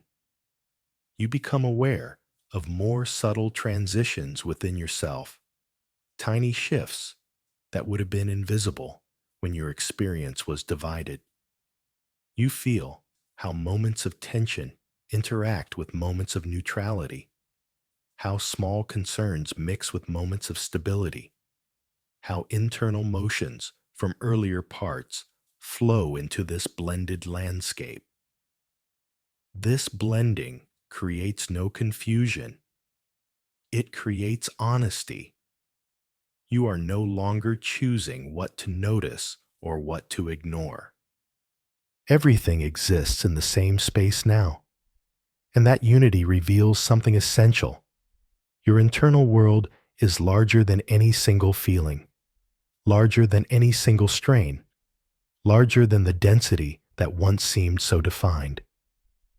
The faint dissolving of edges doesn't remove the density. It allows it to exist within you without dominating. It shows you that the density is one layer among many, not the entire structure. And as the boundaries between layers fade, you begin to recognize the wider architecture of your experience, an architecture that holds each part without forcing separation. As part 13 approaches its end, the faintness becomes steady, not complete steady. The edges no longer attempt to reform. They remain dissolved enough that the internal continuity feels natural, not forced. You stand within that continuity, sensing how your awareness has broadened to accommodate everything you've been carrying. Nothing resolves. Nothing concludes. But you feel a truth that only faintness can reveal. The parts of you that seemed separate were always connected, and the dissolving of edges simply allows you to feel that connection fully. There is a point in the night when what you've been watching inside yourself begins to settle into a position that feels newly available, as though the internal space has widened just enough to let something find where it naturally belongs. The shift is subtle. It doesn't resemble descent, and it doesn't resemble resolution. It feels more like a quiet repositioning and adjustment in how your awareness holds the accumulated layers that have been forming across the previous hours. You sense it first as a change in posture, not your physical posture, but the posture of your attention. Earlier, the internal density needed room, needed contour, needed space to reveal its structure. Now, it begins to lean into a quieter region of your awareness, one that doesn't push back against it. The leaning isn't intentional, it's instinctive. A gentle move toward the plane where things no longer feel suspended above the rest of your inner life. This shift feels lower only because it requires less effort. It's the place inside you that doesn't need to brace, doesn't need to separate, doesn't need to categorize the pieces of your day. It's an area without tension, not because it's soft, but because it's steady. A quiet internal ground that you rarely sense when the day is loud. Now, with everything slowed, the internal density gravitates toward that steadiness as though it has finally found the plane that can hold it. You watch how this movement unfolds without direction or intention. It doesn't slide downward. It doesn't fall. It simply drifts into alignment with the part of your awareness that no longer resists it. The dissolving of edges earlier made it possible for the density to move without friction. Now, with boundaries loosened and internal divisions fading, the density finds its way to a position where it feels more integrated than before. The integration doesn't change its shape, it changes its function. Instead of hovering as a separate presence, the density begins to coexist with the rest of your internal landscape. This coexistence feels unfamiliar because so much of your day is spent compensating for the tension created by holding certain experiences in places that don't fit them. Now, with no need for compensation, the density settles into the area where it should have been all along. You sense how your awareness responds to this. It doesn't tighten. It doesn't resist. It adjusts. The internal field reorganizes itself around the lowered presence, forming a more natural configuration. Where earlier there were subtle imbalances, slight elevations, or internal tilts, now there is a steadying effect. Everything feels as though it's returning to a baseline you didn't realize you had. This return isn't soothing. It isn't calming. It's clarifying in a structural way. When something finds its natural position inside you, it reveals how much energy you are using to keep it somewhere else. The lowering shows you the quiet cost of carrying your internal strain at an elevated height, how it required constant micro-adjustments, constant subtle vigilance, constant compensations you never named. The shift lets you feel the removal of those compensations, not release, just absence. You begin to recognize the effort you no longer need to exert. And in that recognition, the internal space widens again, creating room for other pieces of your experience to settle as well. Small tensions drift toward the same quiet plane. Minor remnants of the day, worries half-formed. Thoughts, repeated concerns, find their resting places near the density, forming a quiet cluster that doesn't demand anything from you. This cluster doesn't feel heavy. It feels logical, as though each piece of your experience understands where it belongs when your awareness stops forcing everything to remain separate. You sense how naturally they align themselves when you no longer resist their presence. The cluster doesn't merge into one mass. It remains composed of distinct elements, but each one rests in proximity, forming a pattern that feels coherent even without clarity. You observe how this cluster shapes your internal environment. It gives the night a new tone, not brighter, not softer, but balanced. The internal space no longer feels stretched. It feels arranged. The arrangement is subtle, barely perceptible, but it eases the internal strain in ways you didn't expect. When each part of your experience finds its natural position, the whole of your awareness feels even more stable. The stability isn't final. It isn't resolution or completion. It's simply the natural outcome of allowing your inner experiences to occupy the space that fits them. You realize that much of your fatigue comes not from what you carry, but from where you carry it. Holding something too high, too tight, or too far from its natural plane creates tension you don't feel until it disappears. And now that the internal density has lowered, the disappearance of that tension becomes noticeable. You feel the quiet that replaces it. Not an emotional quiet, but a structural quiet, a kind of internal equilibrium that doesn't rely on effort. You remain with this equilibrium long enough to see how each part of your experience interacts within it. Nothing dominates. Nothing hides. Everything exists in relation to everything else. This relational space is what the lowering makes possible. You begin to see the internal field as something that can hold all of your experiences without fragmenting them. The density, once too defined to integrate, now blends into the landscape without losing its meaning. Other pieces do the same. The quiet cluster forms an internal constellation, stable, coherent, and honest. You stand beside this arrangement without needing to adjust it, without needing to interpret it.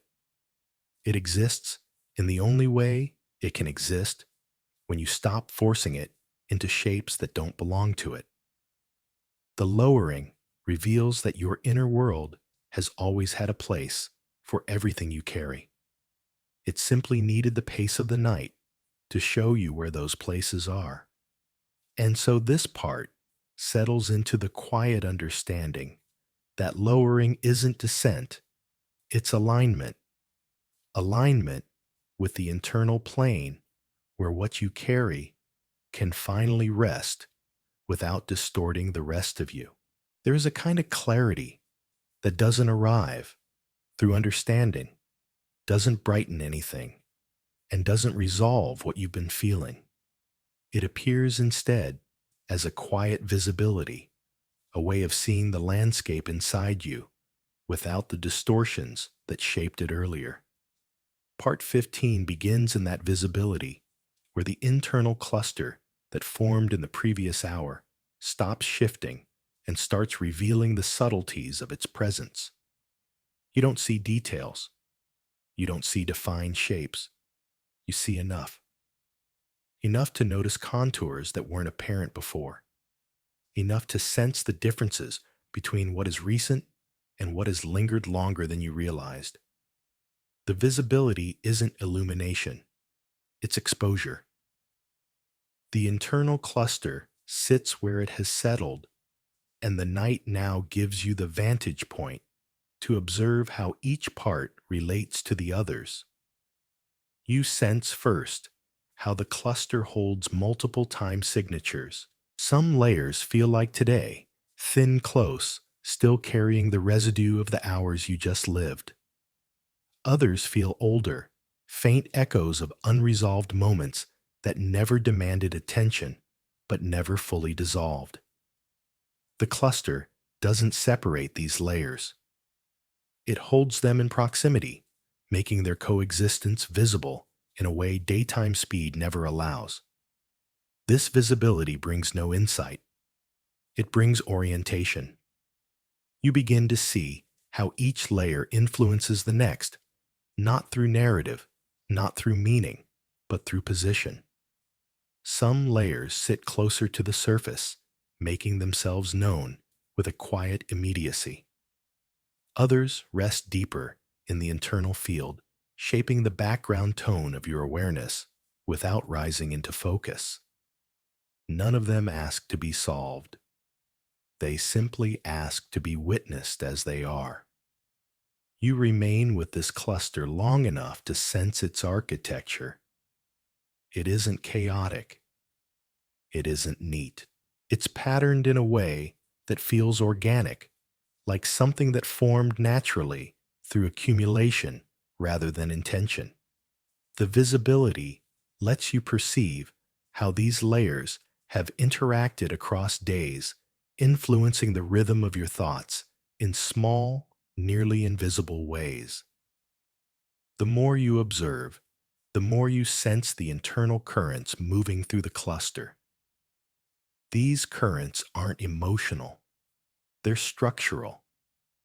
They show the pathways along which your attention traveled throughout the day, what you returned to repeatedly, what stayed unspoken, what you pushed aside, what lingered quietly on the edges of your awareness. The cluster reveals these pathways not through explanation, but through alignment. This alignment gives the night a different quality. It isn't calming. It isn't soothing. It's honest. Honest in the way that things appear when nothing is pushing them to hide. You see how the internal density, once too sharp to approach, now sits as one part of a larger constellation. It's no longer the singular presence it seemed earlier. It is one layer among many, each contributing to the overall shape of your internal fatigue. You begin to recognize the distinction between intensity and persistence. Intensity fades. Persistence remains. The cluster shows you which parts of your experience are persistent, the ones that shaped your internal posture throughout the day, without ever becoming urgent enough to confront. These are the parts that drained you, not through pressure, but through ongoing presence. The visibility allows you to sense this persistence without judgment.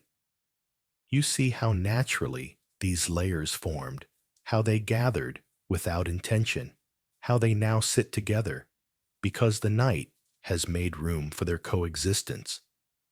There is no pressure to understand them. The clarity here is not analytical, it is observational.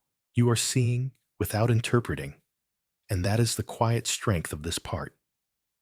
As you stay with the cluster, you begin to notice the delicate gradients within it. Some areas feel steady, others feel unsettled. Some feel like they belong to the rhythm of your day. Others feel like remnants from older patterns that haven't fully resolved. These gradients don't compete. They coexist in a way that feels surprisingly stable, as though the internal space has expanded enough to hold them all without tension. This expansion doesn't feel like openness. It feels like capacity. A capacity you didn't have earlier when your awareness was compressed by the demands of the day. Now, with the cluster fully visible, the capacity reveals itself as the part of you that can witness complexity without fragmenting. You realize that the night doesn't simplify you. It shows you that you're spacious enough to hold everything you carry. The cluster, now clearly seen, becomes less of an obstacle and more of an anchor, not grounding you, but orienting you. It shows you where your energy has been distributed, how your inner world has organized itself, and where the currents of your attention naturally flow. You sense how each layer contributes to the overall feel of your internal space, not by dominating, but by belonging. This belonging changes the way you relate to what's inside you. The strain that once felt separate now integrates into the cluster. The faintness that revealed continuity now makes that continuity visible. The density that once felt overwhelming now feels contextual, part of a pattern rather than a single burden. You begin to recognize the quiet coherence in your internal world, a coherence that appears only when everything is allowed to sit in the same plane without being forced into compartments. As part 15 nears its end, the visibility becomes steady. The cluster no longer shifts or repositions. It remains in view with a consistency that feels honest and unthreatening. You don't need interpretation. You don't need resolution. Seeing is enough. Recognizing is enough. Allowing is enough. You stay beside the cluster, sensing its truth without altering it, letting the night hold the complexity that daytime speed could not. You understand now that clarity in this hour isn't understanding. It's the ability to see your inner world without flinching, without dividing, without needing it to be anything other than what it is. There is a point in the night when the shape of what you've been sensing begins to feel larger than its boundaries, not because it expands, and not because it intensifies, but because your awareness grows quiet enough to perceive its full extent. Part 16 begins in that widened perception, where the internal cluster you've been observing no longer sits as a compact formation, but starts to reveal how far its influence reaches across the rest of your inner space. This widening isn't openness. It isn't clarity. It's simply the mind adjusting to the scale of what has been present all along. You sense first that the cluster isn't isolated.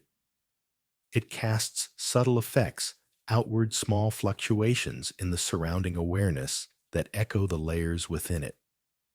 None of these fluctuations are strong. They're barely perceptible. But the stillness of the night makes them visible in the same way faint shadows become noticeable when light stops moving. You remain still enough to sense these subtle echoes. They appear in different parts of your internal field, a slight tension at the outskirts, an unfinished thought lingering elsewhere, a quiet unease occupying a different plane. These aren't new sensations. They've been there throughout the night, but now you can see that they are not separate phenomena. They are extensions of the same cluster, carrying its influence into areas you thought were untouched.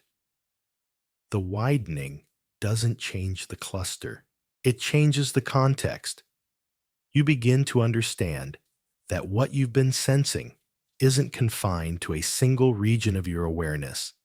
It's interconnected with nearly everything that shaped your internal state today. The cluster acts as a quiet center, but its reach extends across the field in ways you didn't perceive before. The night, by slowing, everything reveals these delicate connections. As you observe, you notice how these faint extensions interact with each other. They don't pull, they don't push. They form a network of subtle tensions, each one influencing the internal balance without ever dominating it. You sense that this network is what truly shaped your fatigue, not the density alone, not the cluster alone, but the quiet, persistent reach of these subtle ties threading through your inner world. This recognition doesn't feel like discovery. It feels like something finally becoming visible after being present for a long time. The widening perception lets you see how each part of your internal experience today was influenced by this dispersed network, how decisions were nudged by underlying pressures, how reactions were shaped by subtle unease, how small demands accumulated because of hidden links you were too busy to notice. You watch the network expand gently, not outward, but into awareness. More becomes visible, not because anything is changing, but because your ability to witness it is increasing. The internal space feels broader, not emptier. The widening gives you a vantage point where you can see how interconnected everything truly is, how no single strain existed in isolation, how the parts of your day wove themselves into each other without your consent. This interconnectedness doesn't overwhelm you. It steadies you. It shows you that your internal world isn't fragmented. It's continuous.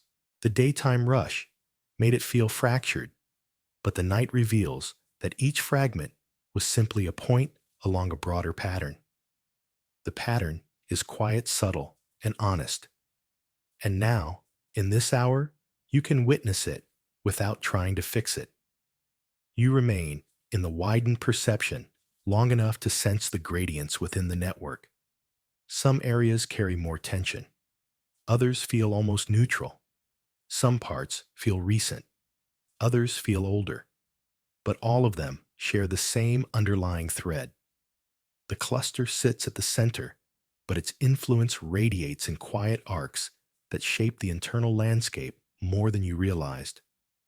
Nothing about this landscape asks for resolution. It asks only to be seen. The widening makes space for that seeing. You sense how each subtle arc of tension adjusts as your awareness grows broader. They don't tighten. They don't loosen. They simply reveal themselves, allowing you to understand that the exhaustion you feel tonight is not from a single point of strain, but from a system of subtle connections that required constant micro-adjustment throughout your day. As you continue observing, the widening becomes more stable. The internal field feels larger, but more cohesive. You sense how the edges of your awareness stretch far enough to hold everything without breaking it apart. The cluster no longer feels central, because the rest of your internal space has expanded to meet it. Everything exists on a scale that feels consistent, balanced, and even. This consistency creates a new tone within you, not calm, not relief, but spacious recognition. You see that there is more inside you than you typically allow yourself to acknowledge. The widening doesn't add anything. It removes the internal compression that made your experience feel smaller than it truly is. You let the widened field hold your awareness. You sense how the subtle arcs and gradients settle into a stable pattern, not static, but coherent. The network of faint tensions no longer hides. It sits in plain view, woven across the internal space with quiet continuity. You can feel its presence without strain, without defense, without turning away. This is the essence of Part 16, the recognition that your internal world is larger, more connected, and more spacious than you realized. The cluster is not the whole. The density is not the whole. The strain is not the whole. They are components of a wider field that the night finally lets you see. As this part concludes, the widened perception holds steady. Nothing moves. Nothing resolves. You simply stand in a larger space than the one you occupied earlier in the night, aware now of how much of your inner world has been quietly influencing you, spread across subtle networks you're finally able to witness. There's a moment late in the night when something inside you stops expanding, stops adjusting, and simply begins to stabilize in a way that feels unfamiliar. Not because it calms you, and not because it clarifies anything, but because it holds itself without shifting. Part 17 begins exactly in that stability. A stillness that isn't quietness, isn't peace, and isn't resolution. It's the kind of stillness that appears only when every internal movement has finally completed the path it needed to take. You notice it first as a pause in the widening you sensed earlier. The internal field you've been watching, full of faint arcs, subtle tensions, and small connections, stops stretching. It doesn't contract. It doesn't settle. It simply holds. The cluster at the center no longer shifts its position. The traces around it no longer drift toward or away from each other.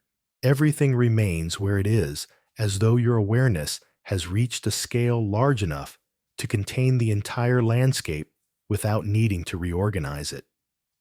This stillness isn't emptiness, it's form. A form made visible not by clarity, but by the absence of movement.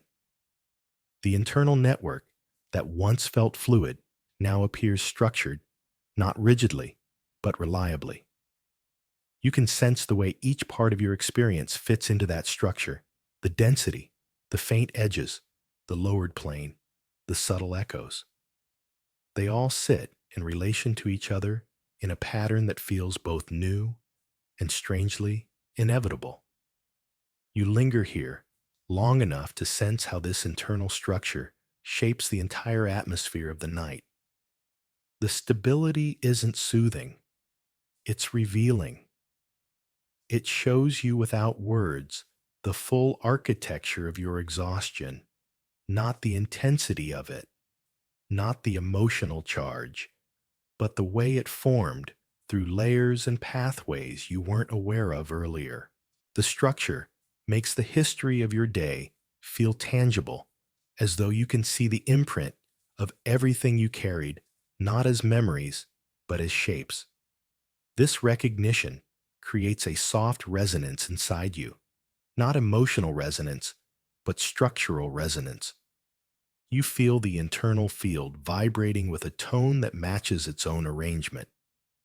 Each part hums at its own subtle frequency, creating a composite rhythm that isn't loud, isn't gentle, but unmistakably present. It's the rhythm of accumulated experience finally held still. You observe this rhythm without attempting to decode it. If you tried, it would slip back into abstraction. But when you simply watch it, the rhythm reveals how deeply interconnected everything within you has become over the course of the night. The internal landscape isn't separate zones anymore. It's a single field with gradients, each one influencing the others in ways that feel natural now that the movement has stopped. The stillness gives you a new vantage point. Instead of looking at parts of yourself, you look across them. The field stretches from one side of your awareness to the other, uninterrupted by boundaries or distinctions. You can sense the entire continuity at once, something you couldn't do earlier when everything was shifting or adjusting.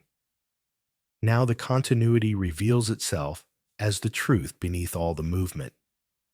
You stay close to this truth long enough to feel its weight, not heaviness, but significance.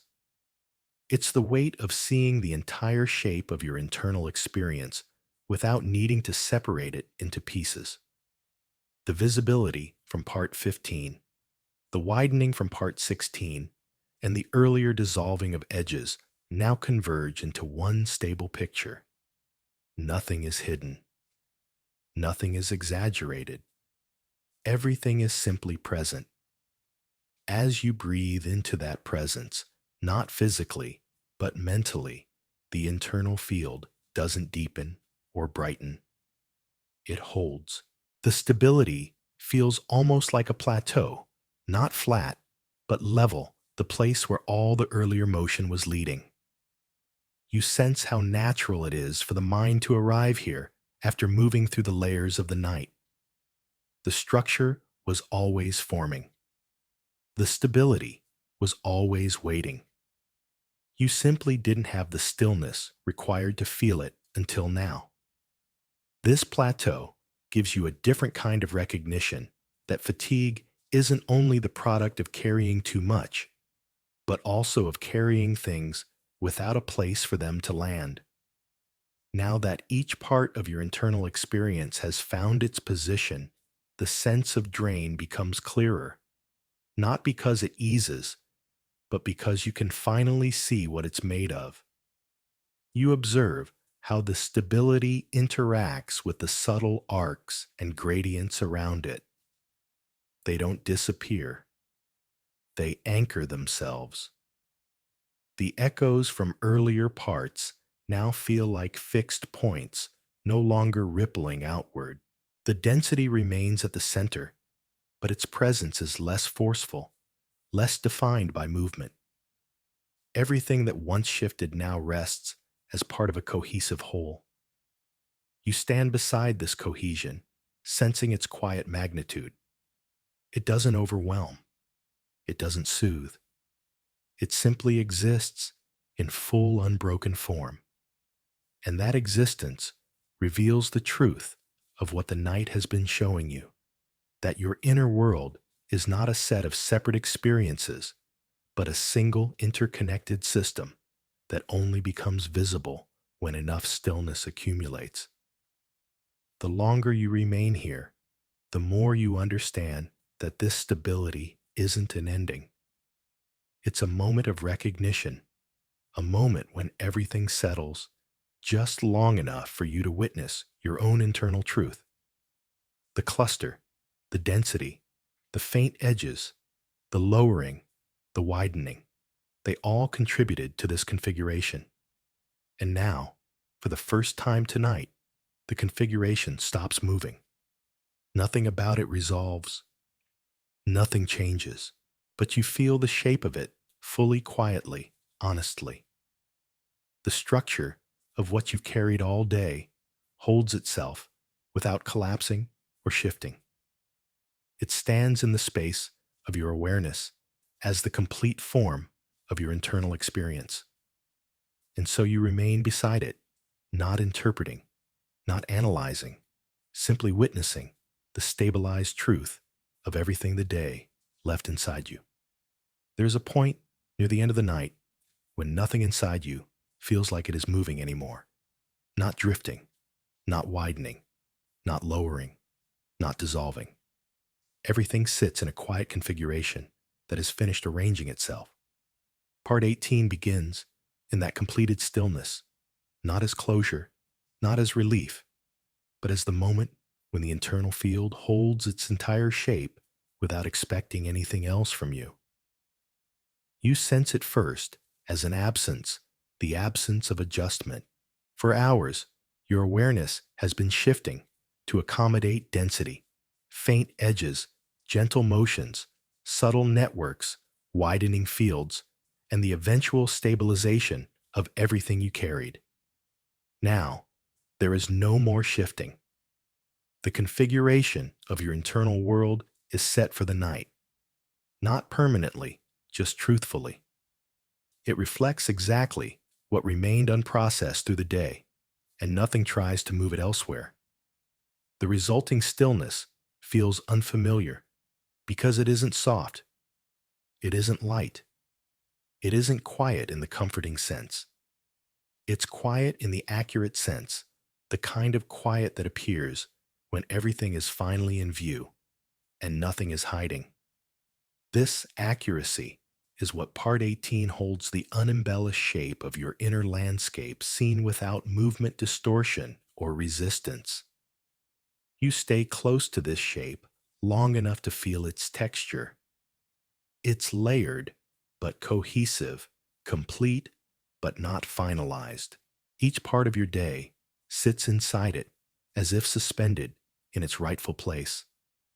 The subtle pull that went unnoticed in the morning, the dispersion that accumulated across conversations, the low hum that guided your reactions, the faint edges that held experiences apart, the density that formed from countless small demands, the cluster that gathered once the night made space, the widening that revealed connections, the stabilization that held everything at once. None of these pieces change now. They hold their positions as if honoring the work the night has done to surface them.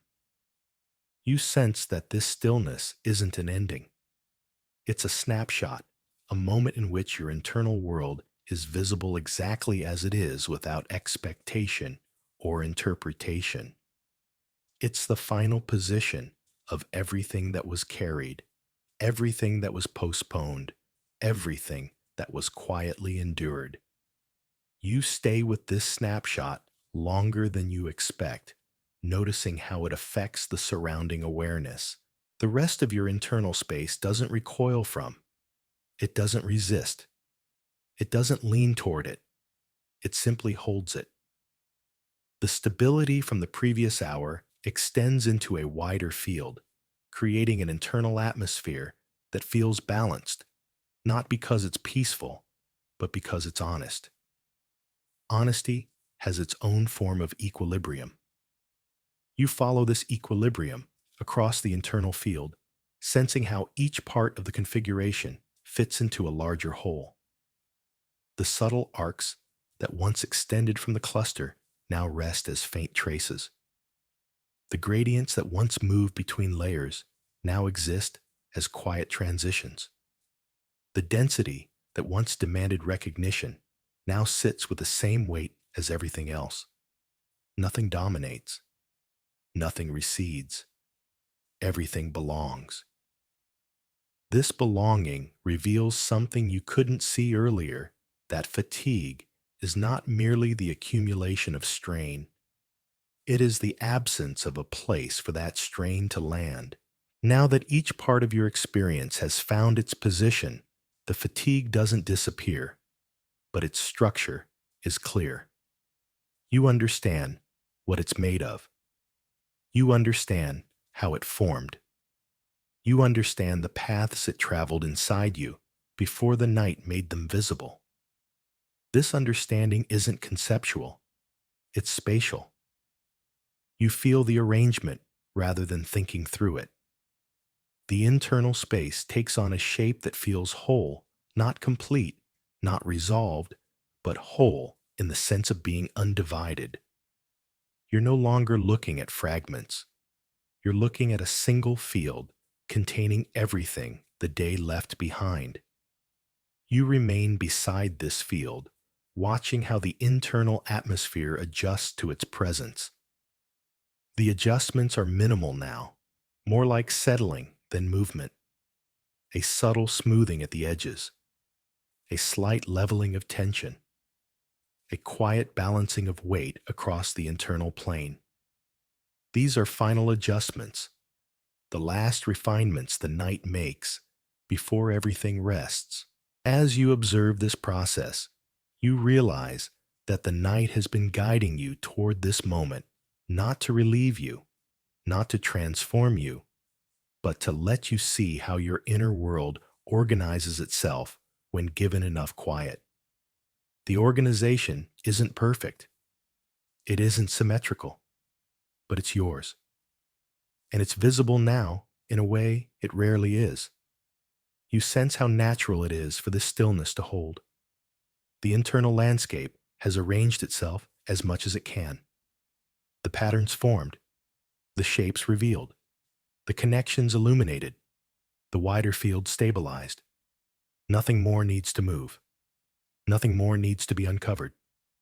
The night isn't offering closure, it's offering recognition. Recognition without demand. Recognition without interpretation. You stand in that recognition, feeling how the internal space rests around you. The contours feel familiar now, not because they've changed, but because you've spent the night slowly approaching them, part by part, layer by layer. This final hour isn't about conclusion. It's about inhabiting the truth that has emerged. The stillness you sense isn't empty. It's full of everything that remained unspoken, unprocessed, unresolved. But fullness without agitation has its own kind of calm. You don't need it to lighten. You don't need it to fade. It simply needs to be held honestly. And the night is the only time when that kind of holding is possible. As the final moments of this part take shape, you recognize that nothing inside you has been fixed. Nothing has been solved, but everything has been seen. The internal field rests in its true configuration, undisturbed, undisguised, unedited. And you rest beside it, not as someone who needs to change it, but as someone who can finally witness it. The night ends, not with resolution, but with your presence beside the full, quiet shape of everything the day left within you.